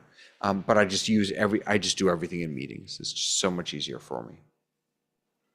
now And it you also allows you to open it up afterwards too, David, if you wanted to go like Right. post, because webinar is webinar, where people have to do a webinar first, then they would have to make a meeting if they wanted to have like a networking session afterwards. And you go to there. And here's an argument that we've talked about this before for expanding the number of roles that are available in Zoom meetings. Yes, hallelujah. So I had this event that I was producing this week. I had the speaker. So we needed to have it in a meeting because there was a lot of interaction. There were breakout rooms, but when she was speaking, it was just her. She was spotlighted. She did not want to be a co-host. And the reason she didn't want to be a co-host is because she didn't want to get chat pop-ups, because we locked down chat to just host and co-host. She didn't want to get chat pop-ups. She didn't want to notice when someone's coming in the room. She didn't want any of those distractions. But then what I ended up having to do was make her co-host at certain points right before, say, I would do breakout rooms, because she also didn't want to go into a breakout room. And the only way you can exclude people from automatically sending them to breakout rooms, if that's what you're doing, is by making them host or co-host. So in addition to spotlighting and everything else, I had to take my speaker and not make her a co-host, and then make her a co-host, and then take the co-host away. And you probably know that the order of operations is really important. Once you create your breakout rooms, before you even open them, once you create your breakout rooms, if I were to make her co-host after I make those breakout rooms, she's still going to be included, even though I didn't launch the breakout rooms. That's right. Your So- workaround is to create one breakout room and assign just her to it. Right, but I didn't want to do that because I had about 600 people in this meeting, and so I wanted to just say, I want 4 people per breakout room, go. Yeah. Right, exactly. So No, I'm with you on that, because like you, David, a lot of times I'll just take a meeting and lock it down with focus mode and side by side and different things like that to give it the look of a webinar, and then be able to open it up for the interaction that needs to happen. Breakouts or polling. Polling is different too. So like I'll get a lot of folks that'll say, we need to have so many polls per hour in order to issue continuing ed credits per NASBA requirements, blah, blah, blah, blah, blah. Okay, well, then that's a meeting. Wait a second.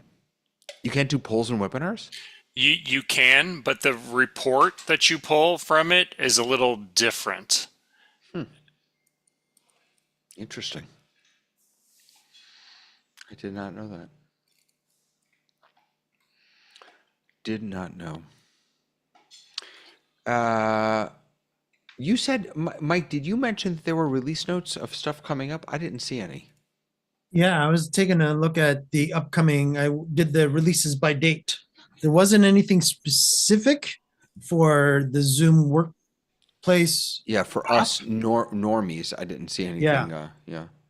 Incidentally, I sent there really are notes over to the eCam developers, and they directed me back to, this is specifically about the order of participants. So this is just, I don't know, maybe it's interesting to people. So none of my buttons are working, which means such a pain in the tuchus. Use zippers. So they said use zippers.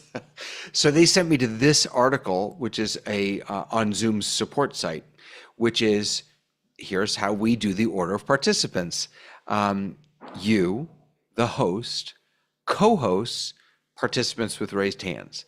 But that's not the way it actually is in the panel. So again, if someone, Lois, if you don't mind raising your hand. Or anymore, since that's They been written. changed it. Right. That's the way it's always been until I didn't notice it until today when you pointed it out. Yeah. That they So now raised hands jump up above co-hosts. Which I guess makes sense. Sometimes you'll have 6 co-hosts. Yeah. No. Yeah. No critique about what they're doing, but so it's just, when you're developing on the platform and you're relying on Zoom documentation. And then Zoom changes it and doesn't and don't update the documentation. Exactly. Exactly. Well, that's okay. It'll give us something to talk about in a couple of weeks or a couple of months or whenever they change the documentation, and then we'll have documentation to talk about. There you go. So I wanted to talk just a little bit more about what we were talking about as far as locking down the meeting to try and make it look like a webinar, and you're doing this and you're doing that. And I have sympathy for the poor participants who come into a meeting and they think they know what's happening, and then all of a sudden the stuff they usually do, they can't do. And it's weird. And it's like, well, what happened? And some of it is, well, somebody changed something, the Zoom client was updated and you didn't notice it, or the host had clicked on follow host order and you've never seen that before. And there's so many things that folks who are not tech savvy can have happen to them. So I would encourage anybody who's going to want to take a meeting and turn it into a webinar by your own, methods of doing things, to sort of announce it to your participants at some point that, this meeting may look different because we've, put in a bunch of security measures or something. I don't know. Absolutely. Yeah. It is, it's not stunning. I was going to say it's stunning, but for me, it is stunning how we think that Zoom is ubiquitous. We think that people use it all the time. They don't. And I think the vast majority of people don't even know that there's an app to download. Forget focus mode. They click on a link, it takes them to the web, and they join a meeting. Especially if they're using something else at work or school. Right. Teams or Google Meet or whatever. Yeah, no, that's true. Discord. Did you know that you can do meetings in Discord? You can. Yep. It's almost like Skyping when you're doing a one-on-one call to someone who's in Germany, and it's like, and there she is. It's interesting. I'll quickly say one more thing about webinars. The nice thing is you can force the view that attendees have on their monitor. And you can kind of force it in meetings by use of spotlight and focus mode, but if they know where to go on the screen, back, right. they can switch back, which is it's a minimal risk, right? So Although, as Lois pointed out, they've made it harder to switch back now that they took our button away. right. It's harder to switch back to speaker. Right. You can get to gallery, no problem. Right. And that's a little bit of a greater risk, right? Because in my use cases, like if we're doing a training and what used to be like a 4-hour workshop on site, no one has the patience for that virtually anymore. So typically they'll say, well, can we collapse it down to 2 hours? Okay, yeah, sure. Okay, so we're going to hit this quick and fast. Well, if you have everything opened up in Zoom for the participants, it's like herding cats. They're clicking, they're chatting, they're da-da-da-da-da, they're socializing. Meanwhile, your clock is running and you want people to actually learn something. Share a screen, Jason, share a screen. Yeah, so it's like, okay, try to lock it down and limit as much as possible to put these folks into a process and a system and stay within the lines so that we could stay on time and actually get something out of this. Mm-hmm. Yep. Hazmak. Hi, my friend. How you doing today? Thumbs up? Oh, we got 2 thumbs. Fantastic.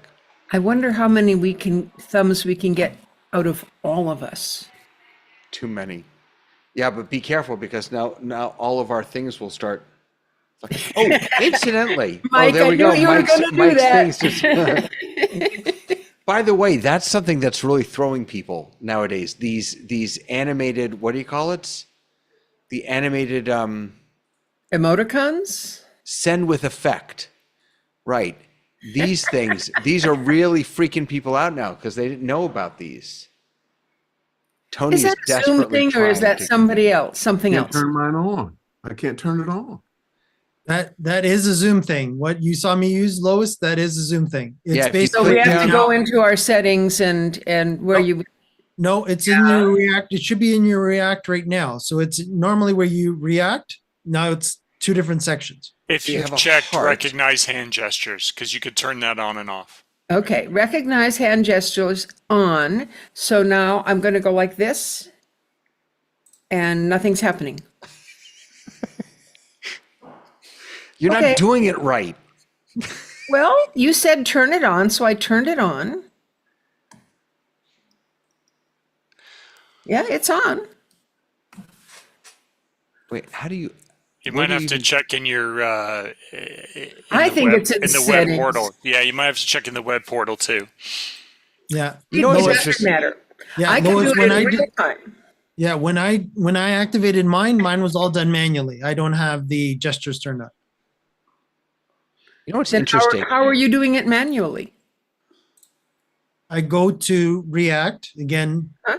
I'm in Windows, so there should be a React button in your bottom bar. If not, it Oh. might be in your More section. There you go. Okay, so it's something you can choose as a reaction. So I can have a reaction that says heart, or I can have a reaction that says flying hearts. Got it. And I That's just want so to silly. right. So for those who don't know what we're talking about here, so here is, now let me make myself who's he what's it. Oh God, see there we go.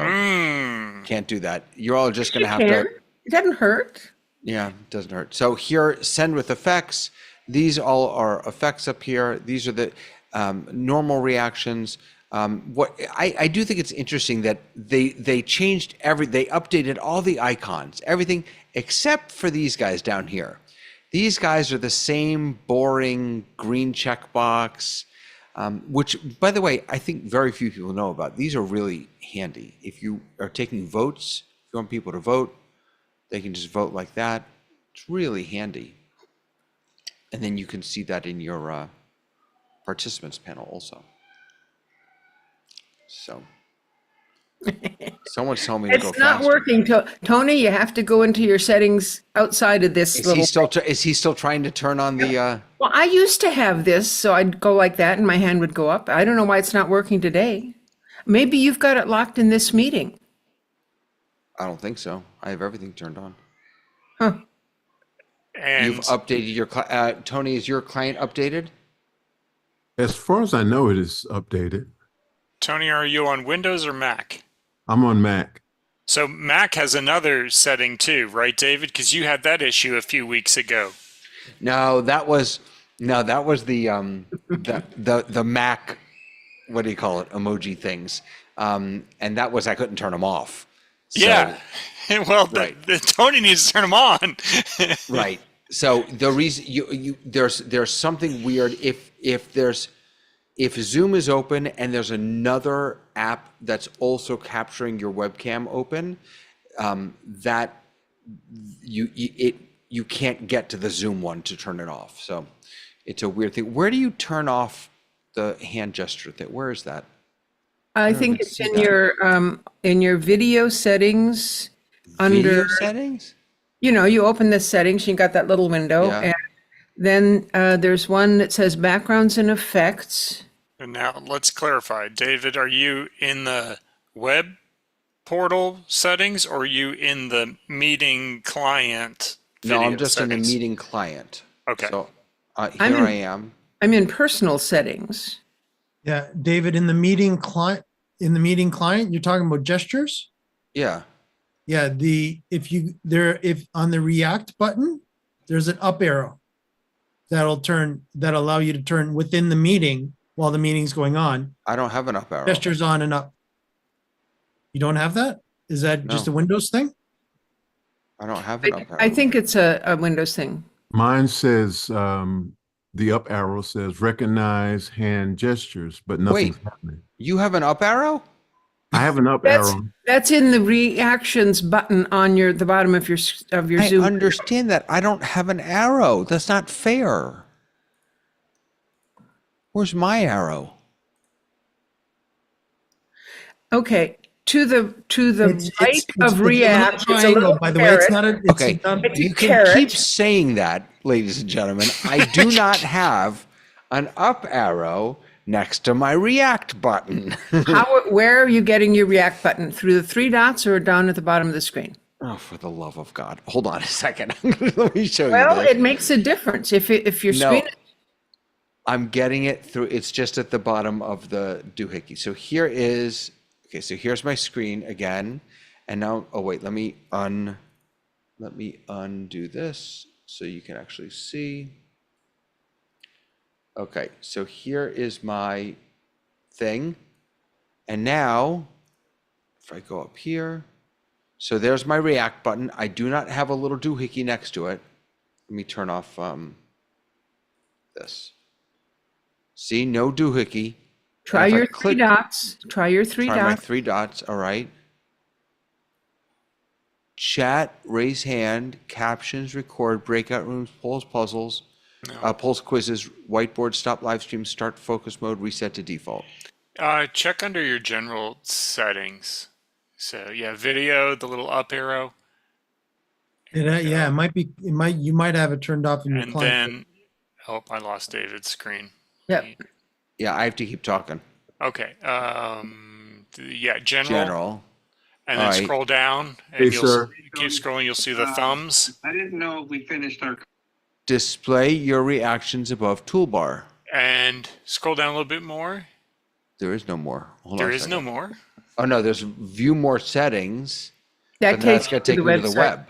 Oh, wait a sec. You know what, Let me contrast and compare.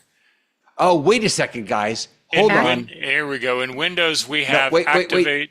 wait. I know why. We're in a Why? PMI. No, because remember, I'm not using the native Zoom client. I'm using Ecamm Oh. for Zoom. There we go.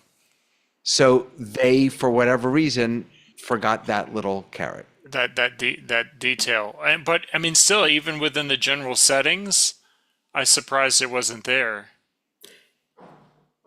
You can click on activate the following emojis based on hand gesture recognition. That was the button I was looking for. Where is that button? That's where you can choose the skin tone, and there's David all didn't the have thumbs. I don't It's have right that. below there. Well, I look don't in Zoom, not in Ecamm. Yeah. No. I yeah. Can I jump All right. in with something? Yes, please. I saw Tony trying to get this to work. On my Mac, it's quite interesting. You know, when you download an app and you got that circle that wind like a clock, that's what's happening to me. So as soon as I put my thumb up, I have a little wind up icon coming up, and only then does the thumb go through. Well, it's not doing it anymore. It did that earlier. So you have to hold it up long enough. There we go. It works like that for me now. Let me try that for the hand. Yeah. Yep, it's also got a little timer. It's got a little timer, right? Here we Yep. go. And now it's happening worked. to me. Yep. Yep. So it's like a timer. Yep. So maybe David, Tony, maybe David, I Tony, think we actually talked about that when this got changed a few versions ago. Oh, this is when the hand will automatically go down. Yeah, I have had zero luck with that. Stuck with doing what? That the hand automatically goes down after you start speaking. Well, it does unless you click on it and says, don't do that. And then it won't do that for the rest of the meeting. So if I put my hand up. Oh, wait. It's now it's up. Hold on. The auto go down is only if you have this feature turned on of the auto. No, if I have my hand up, then now it says, I'm talking, it says, looks like you're done talking, so we'll lower your hand in 1 second. If I cancel that and say, don't do that, then for the rest of the meeting, it won't do it. That I know, but will it do, so now instead of raising your hand, Lois, with fit like this, click on the raise hand button. I did. It's raised. Now, are you getting that notification saying we're going to lower your hand? Now I'm going to, no, I'm not. So my question is, will it only auto lower your hand if, wait, it just lowered your hand? I just lowered my hand so I could try it to what you're saying. So you understand what I'm saying, right? I wonder if the auto lower only works if it also auto upper. Okay, so now it did. I'm going to cancel that. Okay, so I think you are correct. Auto, when it did it from the gesture, then it auto lowers if I'm not paying attention. And if I push the button that says raise hand, it doesn't give me that warning and lower it automatically. And if I've done as I've now done, it says, you want me to auto lower, and I say cancel that. It's not going to lower my hand. It's not going to ask me about it. It's going to keep that hand up forever now. Right. Which I think is better, because I think when they came out, David, correct me if I'm wrong, but I think when we manually did it, it still offered to shut it down for us because it noticed we were talking. But it's not doing that anymore. That might have been fixed and then not saying. That's what I'm saying. is that only when you're speaking, when you've raised your hand and you're speaking? Or your microphone is turned on, and any sound coming from Unmuted, yeah. that. Got Yeah. it. I'm looking for so where is oh, it's background and effects. Sorry, I'm looking for that. No, it's not background effects. Where's that setting that you all told me about? Is it in general? Oh, it's in general. I see. Okay. And then scroll down to where you can I see it. Yeah, right under the color. skin tone. Yeah. Yeah. Which I wish they would put a couple of other skin tones in there. I want purple or green because my background is all shades of beige and brown, and no matter which one of those I pick, you can't see that I've raised my hand. You know, it's interesting. Lois, when they came out with the shades, I immediately chose a shade, and then I went back to the yellow because like you said, it's far less visible. It would be actually nice, Zoom, if you're listening, to actually give us a color to A color choose. wheel. A color wheel, or, That's interesting. put in the, in Windows, we would normally get, that pop out where you could actually choose all your different colors, or you could put in your hex if you're really into putting hex numbers in and such. Well, Do you guys use the gets play pretty- chime for raised hands? Like I get a side tone in my headset when someone raises their hand. You can turn that on in the back. Yeah, that's one of the options at the bottom of that general settings. I love that. It's very useful as a host. If I'm looking at another screen, I catch the side tone and quickly I look over at my participants panel and see who triggered a hand. I think the thing that I like most is that in gallery view, the person with their hand up moves. I used to be really annoyed by that because I wanted to have everything set. But, now it's like, oh, somebody just popped up. They want to talk. So I do like the fact that the hosts and co-hosts can lower someone's hand when they forget it. Yeah, it's always good. Actually, when I do the medical event, when somebody raises the hand, we know that they go into the top left corner. So then my companion is programmed to isolate that person's video and bring them into a super source. So if they don't raise their hand, then it becomes very difficult to bring them into an ISO feed. So that's how I do that. So that's a very functional feature for me. Did you say that they jump up to the top left of your Yeah. that's So like an active speaker button. sure. So when I have the medical event, if we normally say that if you have a question, raise your digital hand. Yeah. So anybody raises the hand obviously moves in the top left corner. So with the companion buttons programmed with gallery position, then I can hit that gallery position and trigger all the other automations. I wonder if there is such a thing as going to the participants list, looking for someone in there and clicking on raise hand for them. Not everybody knows how to raise hand, or they're maybe in a device where they can't get to raise hand. Is there a way that the host can raise somebody's hand? I know I can lower it. I don't think there is. I'm not seeing it as the co-host. No. Lois, you might want to do the Zoom clip, like a little tutorial, and then, send that out to people before they join one of your meetings or webinars or events or sessions. A Zoom clip on what? On here is your layout. When you want to raise your hand, click on this button, and then they see the toolbar. Except The that now problem people is can that- change their layout. And there's so many differences between what kind of tablet do you have? Do you have a computer? Do you have a laptop with a very small screen? Are you using a phone? There's so many different ways to do these things. You'll be And busy up front, but then once you've recorded them, you're good until the dashboard changes again. well, Like yeah. it did from 5 to version 6. So I'm going back and redoing my documentation and videos now for that very purpose. Because you're right, you'll get 10, 12, 50 people, usually with an email address at AOL.com, and they won't know where to find buttons or how to push them, or and you have to educate them.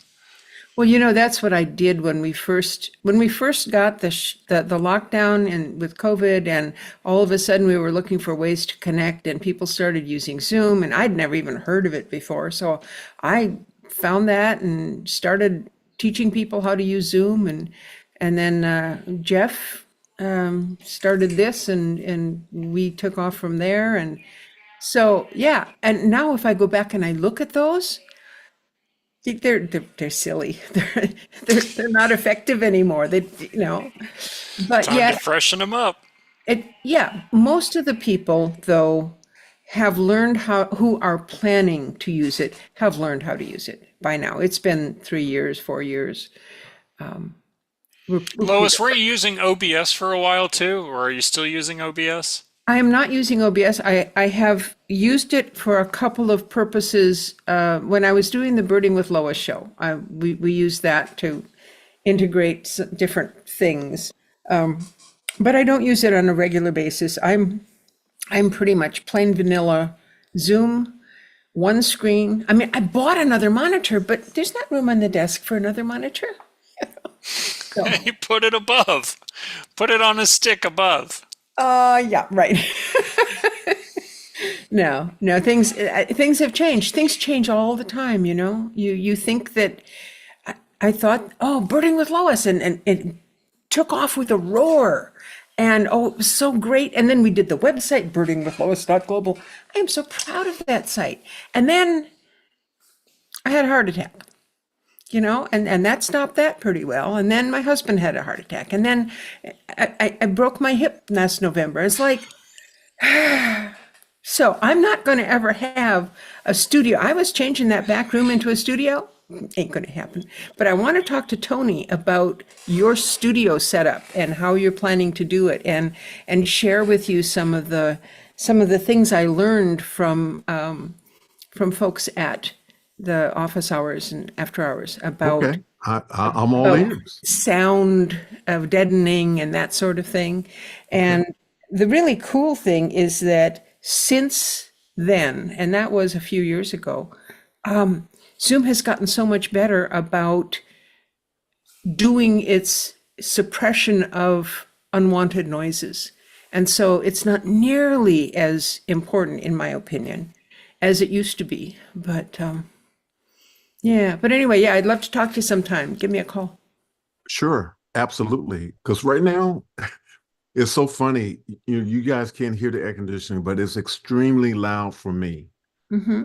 And it's like it's hard for me to believe that you guys can't hear it.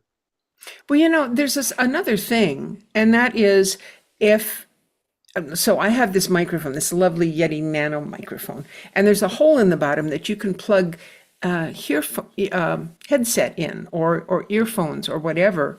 And that means that my sound to my ears is coming directly out of the computer. And so I'm not hearing the room noise because my ears are covered up with things that it gives me directly from the computer. If you use hearing aids, you can pair them with your computer so that whatever happens there comes directly in here. It's great. Well, up until just moments ago, I was using my AirPod Pros during the whole time I was here. And I had to, I got a phone call, and so I had to take them out.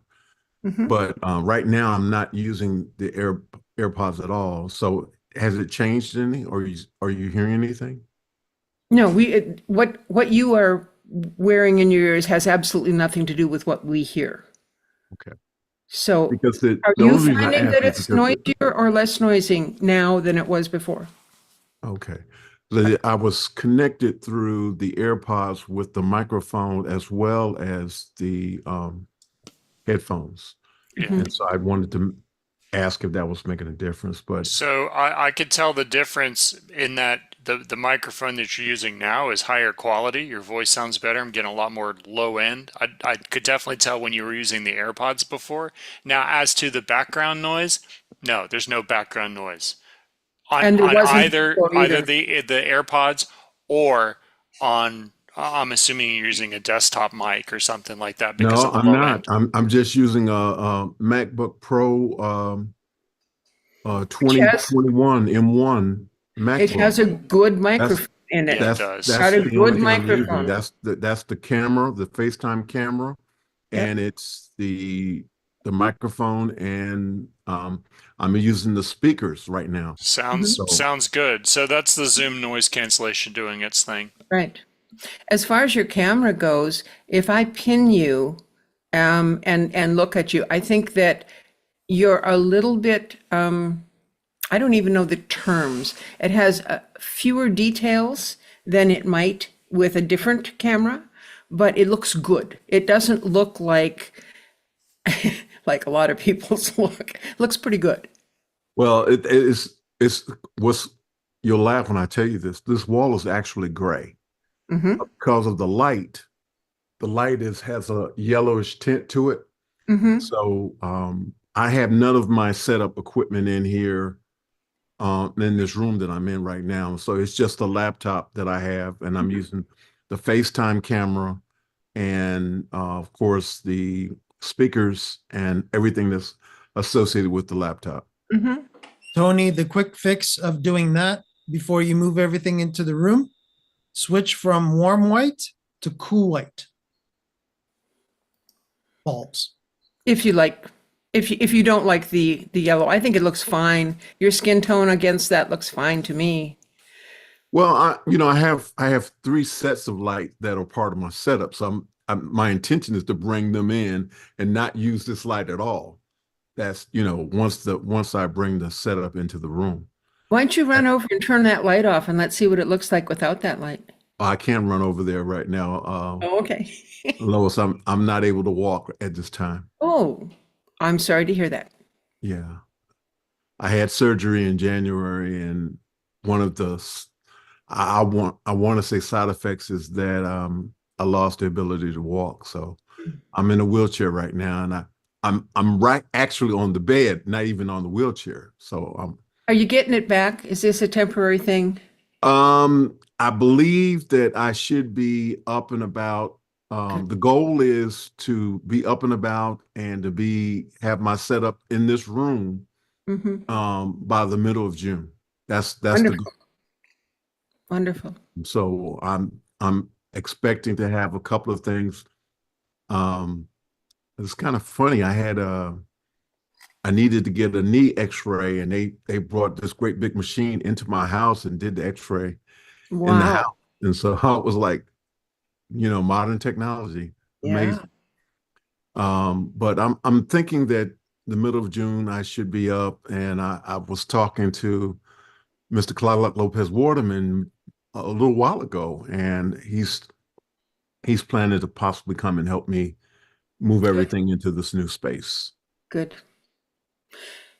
If you're not standing up and moving around much yet, would be good to have some light controls that you can plug things into and turn them on and off so you can modify it as you go. Does that make sense? In other It words, makes you don't have sense, to but get up the to a good thing, flip. Lois, today, normally, I wanted to be on today, and I just said, well, I'm just going You're to doing turn great. the laptop on and everything. But ordinarily, I would have rolled on over to the setup. My wife is allowing me to use the setup when until I'm actually able to move everything in here where it currently is. So I can just.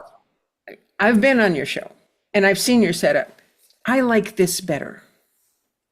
I like this better. This is, It's I less won't have a distracting. choice because there's no bookcase in this room. Yep. Okay, well, anyway, I'm sorry we got a little distracted there. Let's get back to business, guys. Are we done? Sure. No, we can talk. We can stay a little for longer if you like. Is there anything else new and exciting? By all means, Roland, you've been very quiet but helpful, but very quiet. And you keep telling us to slow down. We're not sure if we should be slowing down or not, or if that was just you testing. But He says he's at work. yeah, he's busy at work. Okay. Good thing he has a headset and nobody else can hear him. I still wasn't able to get the gestures to work for me.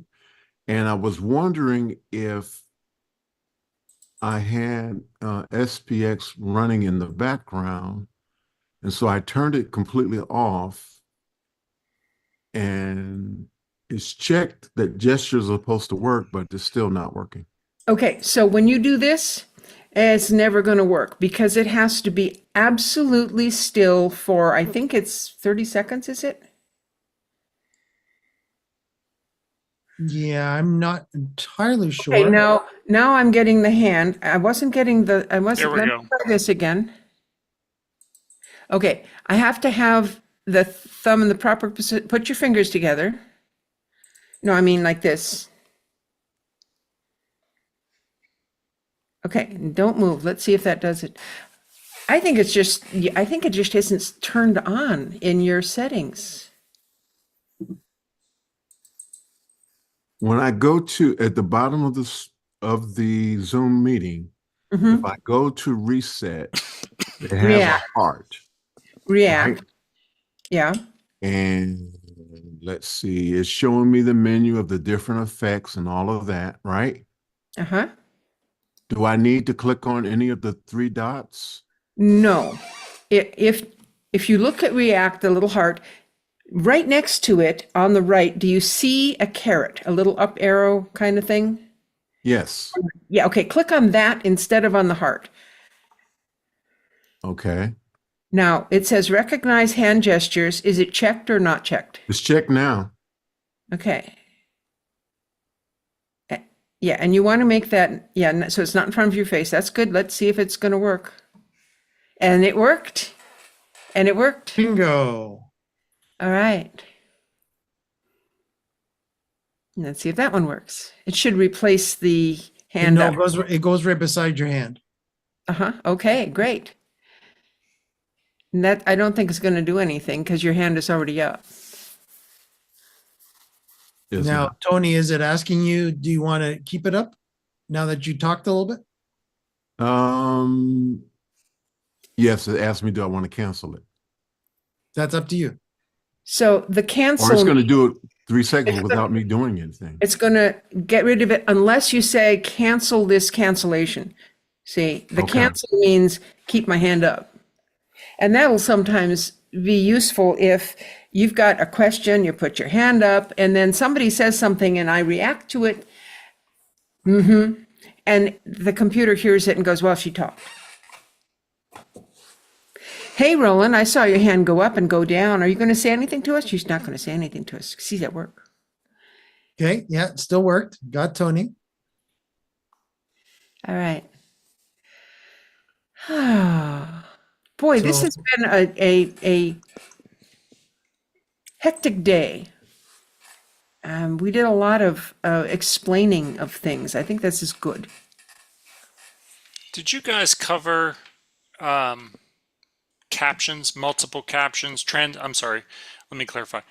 Multiple translated captions. I went back through the YouTubes and I thought, oh, maybe they covered it, but I didn't see it. I think Robert was talking about that at some point, but I can't remember. Yeah, more specific, Jason. If you can. So I have a request to run multiple translated captions during a Zoom meeting. Now, be specific with me because there is audio and there's also text. Text. So the text captions. So one participant would like to see captions in Spanish. Another participant would like to see captions in Portuguese, and a third participant would like to see captions in Japanese. Right. The person talking is in English. Mm-hmm. I know there's a one-to-one. I'm not clear if there's a one-to-many and what adjustments, if any, I would need to make on billing. Yeah, your Is it- definition of one to many is a question now. English speaker, Spanish captions for that person, Portuguese captions for that person, Chinese captions for that one. Are you forcing the captions or no? When the attendee clicks on captions, They can choose the language they and want to they be. choose the language they want to see it in. Right. Yeah. Correct. And you have different attendees making different choices. I don't Right. see Right. the problem. What's the Does- problem? Now the only problem that we've experienced here on Zoom Test Kitchen is that whoever is last to choose that language will affect the stream. Okay. So keep that in mind. If you're not live streaming, that should not be an issue. Because again, it's client based, but it's the last for whatever reason, and I don't know that reason. Zoom, we don't know that reason. We've had it here where Robert is actually turned on the Polish closed captioning during the meeting, and all of a sudden we got gibberish on YouTube in the closed Well, captioning. and what I see here is when I set caption language for this meeting, caption language, I'm going to pick Japanese. Captions will appear in this language for everyone. So now, Lois, if you turn on captions, are you seeing Japanese? I turned on captions and I chose Spanish, and I was seeing them in Spanish until you forced everyone to be Japanese. Right. Why you would force everyone to be one thing, I don't know. Well, that's should what I'm let the saying. I individuals- didn't see that it was a force. The question it was asking me, but it did say on there, everyone will see this. Yeah. So since I last chose Japanese, the captions that I'm seeing on my screen are Japanese, and the captions Lois is seeing is Japanese. Mhm. And then Yeah, I'm Mike, seeing if- that too. and then However, Lois I changed can it to go something in. else. I can go in. I can override what you've chosen. I'm back to Spanish because I chose Spanish. I see that on my screen. I'm getting So now Spanish. you're seeing Spanish also? Yeah. Yeah. Okay, so I think if you hadn't chosen to make it for everyone, I think individual choices would be individual. I don't see where there's that option to do that. That's my No. clarifying question. It doesn't appear that there is a one-to-many translation option. So I don't think it's one-to-many. I think it's incoming to the person who is the participant. But when you as the host force something, then I'm not the host, but- and I but didn't Jay- force anything. Yeah, Jason's not the host right now. I am. oh, so his changing it for everyone. How Yeah. can he change it for everyone?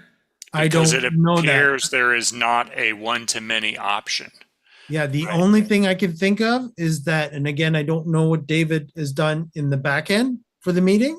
So take that into consideration.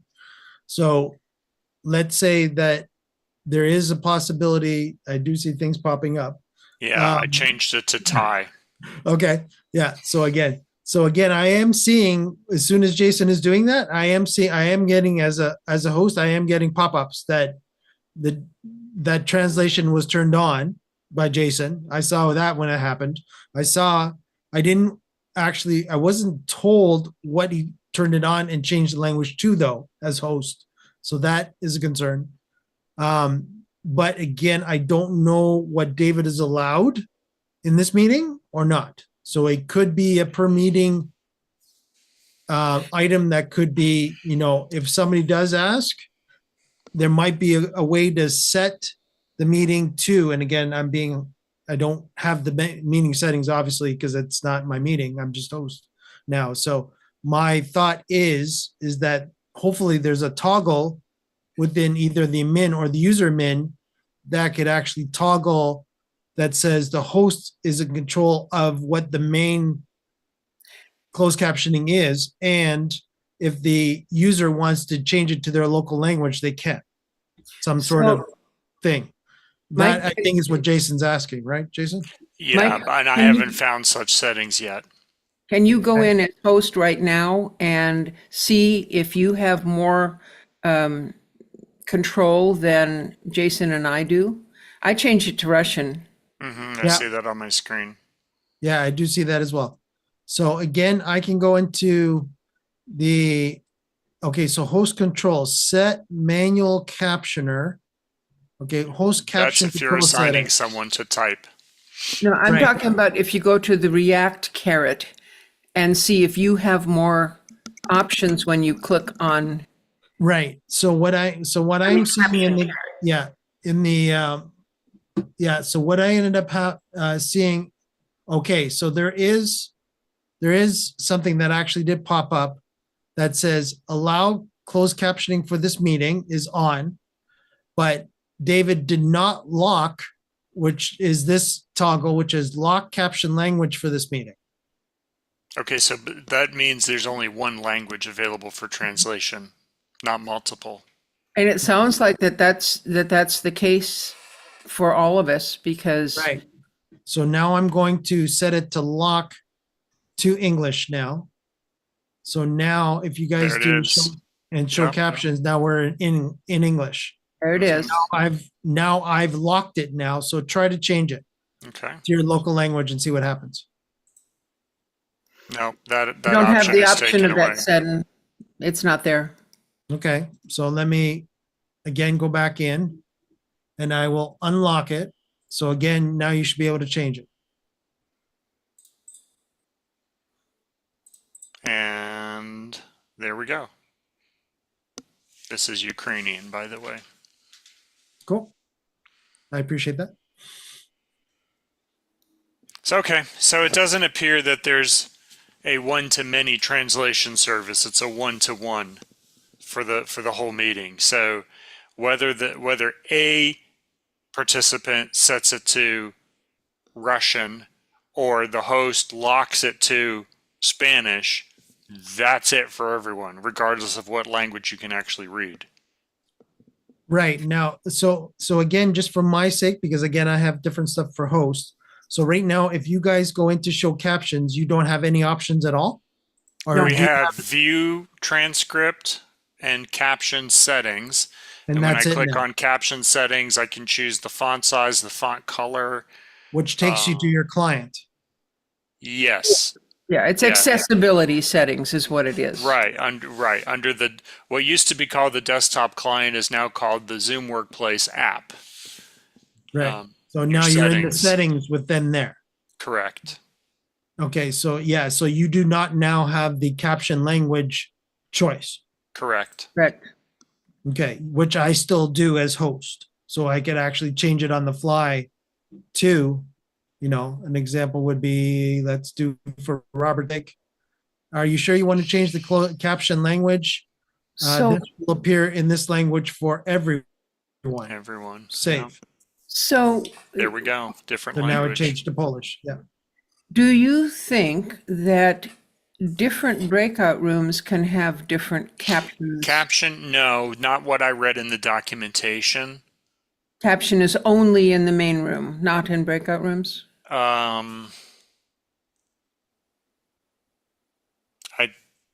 I would have to go back and look because now I'm having a brain fog whether there was no captions at all in breakout or only one language available. So I would have to double check that. But regardless, my use case is I need to be able to translate into multiple languages. And so, sure, I can hire translators. I can use the audio matrix channels and broadcast out, and people can pick their separate audio channel and listen to it in whatever language that they want. Yes, I can do that. But in the translated captions, can I do that? And from what I'm seeing so far, the answer is no. And if anybody out there knows otherwise, I would appreciate some guidance on that. So Yeah, what I'm thinking is that you are going to create one language for the captions as the host. And then if you've got 3 different people and they each want a different language, you're going to have to play favorites. And then I think each of the 2 that didn't make the cut will need to have some program on their personal computer to make that transition, to take what they're getting as captions and translate it on their computer. Yeah, so they could run a local version of Otter AI or something like, or Babel on just their wouldn't be local done- machine. It wouldn't be done by Zoom. That's the whole point. Right. They would run a local version of Otter or Babel or something like that. Yeah. Okay. Now, Jason, too, this is an old tweak that I used many eons ago that that actually was made, that is actually a web page insert. I don't know if you've ever heard of this or not. It's called Captioner. Let me Okay. jot that down. All right. And let me see if I can actually bring it in here. And what Captioner does is it is, yeah, I think I'm trying to remember if it's called Captioner or Web Captioner. Yeah, I don't know if they actually are they still doing it or not? No, it's no longer maintained as of October. But basically what they were doing was they were allowing you to, and again, I think, yeah, as I'm thinking more, I think there's also another way to do this as well. But let me finish it. So Web Captioner has been around for many years. And what it did was it used Google. So it used Google's translation engine. And basically all you needed to do was actually have a PC running that would take the audio in. That audio in, again, you're in a web page. So it's basically doing everything via WebRTC. And it's literally doing, you know, how you say allow your microphone, right? So it will then listen to the microphone. So anything that's said on the audio, it will then translate. Pump And it again, into Google and translate. yeah, and then it comes back, and then you can actually tell it at that particular point which language. Oh, and is that Roland? Yeah. Mm-hmm. Okay. Yeah. Oh, Roland's also got. Let's see if I can pull this up. What he found here. Okay. I'm going to read it for those people over on YouTube.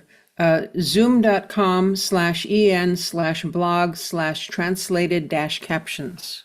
Yeah, and I will see if I can actually put that in chat, and I can. I did put that for the YouTube audience in chat. Good. So let me So, just. but what Mike is talking about is, again, something that an individual would have on their personal computer to handle the translation locally, rather than it being something that Jason would do in the Zoom meeting. Now, Jason, a kludgy way of working around this too, as I'm thinking on the fly, you could, not that I suggest this, but you could have 3 individual meetings, Yeah. one for each language in English, Right. and then hard code the translation then into each one of those. Into those. And then just make sure that the people, when they sign up, go into the right meeting. Go into the right, in the right room. That's essentially. that would be shall we call it, cheaper way of doing it, is, you know, setting up 3 identical meetings, but then you would just have to, at the production level, split out, Yeah. right? That's what And I you're was now- thinking of in breakout rooms, but you're saying don't use breakout rooms, use separate meetings. How do you get the same interaction in separate meetings? Right, that's where you're using something like OBS or vMix or something like that. You're taking multiple meetings, and it would come into my desktop computer, and then I would connect them there through that software, and then broadcast back out to each of the separate rooms. Right. And That again, would- it would depend on what Jason is doing. If it's a webinar or meeting, if it's webinar, then you could sort of probably get away with this a lot more, because if you're webinar mode or focus mode, as we would call it meeting wise, then you would be able to, because again, very much it's a platform, right? It's as if somebody's presenting on a stage, right? Right. So Right. again, you're just bringing in that audio as if you were in, and I'm not going to go down this road, but it'd be the equivalent to the Zoom events lobby, where you're basically just sending in an encoder feed into the lobby. And that's, you know, what you're basically going to be doing for each one of these meetings. So you would have meeting X that would be English. Then you'd have, you know, I guess in this case, 3 to 4 meetings at this particular point. So English, maybe translate to Spanish, let's say, and then you would have your English with language A, B, and then C. And Right. so you'd have 4 meetings that you're running, which you could. Then then that you would would have work to- if it's like you say, if it's a presentation from the stage. Right. Then that could work. If we have interactive type stuff where there's a dialogue back and forth, then the multiple rooms get a little clunky because of the delay in between. Correct. And on top of that too, then you'd also have to worry about multiple languages coming back in. for Right. people asking questions too, right? From the Yeah. back. Yeah. I'll dig a little bit more on this and see, just to make sure that I'm clear that Zoom can't do one-to-many languages, and then I'll pursue the option of local translation on the end user's machine. Yeah. Or we'll just, hire someone like Robert and we'll just do multiple audio channels, Right. which is fine. But I mean, if we've got 1,000 participants and, one person needs Japanese and 10 people need Portuguese, and okay, well, if the client wants to pay for that, one Japanese, then okay, fine. That's right. That's right. It all comes down to, in our world, in the production world, it all comes down to budget, what the client has. Yeah. So that would be that answer. The other thought that I had too is that when you're doing your registration for the event, to also have them choose the language. Meaning that, Yeah, so that I would know what room to send them to. right. And then you also know too, to go back to your client going, okay, I've got X. I've got 3 Japanese, 25 Portuguese, whatever. Do you really want for me to worry about those ones, or do you want me to throw them into English? Mm-hmm. Right. Well, depending upon what the event is, there's also the possibility of having, if there's only one person in a particular language, of saying, this will be recorded, and then you can get a translation of the recording afterwards and not be participating. Because if you're speaking Japanese and everyone else speaks English and you can't speak English, then you're not really going to interact in the first place. You're not going to be part of the Q&A, you're not going to be part of the chat. So maybe for that person, having it recorded would be fine. Now, here's another question to you, Jason. On YouTube channel, do they have translation available? So if you had your meeting, you got everybody doing all the stuff, and you're streaming it out to some place, and that place has a translation capability for the person who speaks Japanese. I don't know if YouTube does, but yeah, that's in the same vein of having a local. Then to answer Lois' question, the answer is yes, they could, but YouTube does not do a great job at it. So this is where I would definitely have you speak to Eel. You remember Eel when Eel was part of the panel a few weeks ago, Jason? He actually runs a specific service that does specific captioning live and will actually embed it without embedding it on the screen for you. This would actually go around that other scenario. But again, he is an RTMP feed. Very important, right? So he will send out the RTMP feed to wherever, YouTube, Facebook, insert here. But that RTMP feed that you're sending to, he's also embedding in there the actual closed-in channel. So if you're familiar with the broadcast world, in a normal broadcast feed that you would get over the air, as an example, over antenna, they will actually embed in the audio video feed. You would have another layer that has the closed captioning data in it. Yeah. So this is what he does at VideoLink. I believe is the company name. And so if you wanted, now again, it's an RTMP feed. So it would not work back into the Zoom eco infrastructure from my understanding at this particular point. It's more of a going out to like a Vimeo, to a YouTube, to insert here. Yeah. As an RTMP feed, right? Because again, his product is more based on the broadcast world. So again, sports will use him. So all of a sudden you have multiple, translated of different languages and such in the closed captioning. So that, but again, it's not on the screen. So it's not baked in, as we say it in the video world, but it is baked into the feed. But the player, such as YouTube's player, when you hit that closed captioning, it goes, yeah, I'm getting a closed caption feed. Here it comes. Now it's actually pulling up the information from Video Link that you've already sent the video to him, and he's now added the translation level on the fly. Now he does, I'm pretty sure, and again, without EL here, I can't give you 100%, but I'm pretty sure this might be something that you'd be looking for, but it would not be in the Zoom platform. This would be outside the Zoom platform. Right. No, I got So you. again, I understand. so- Yep.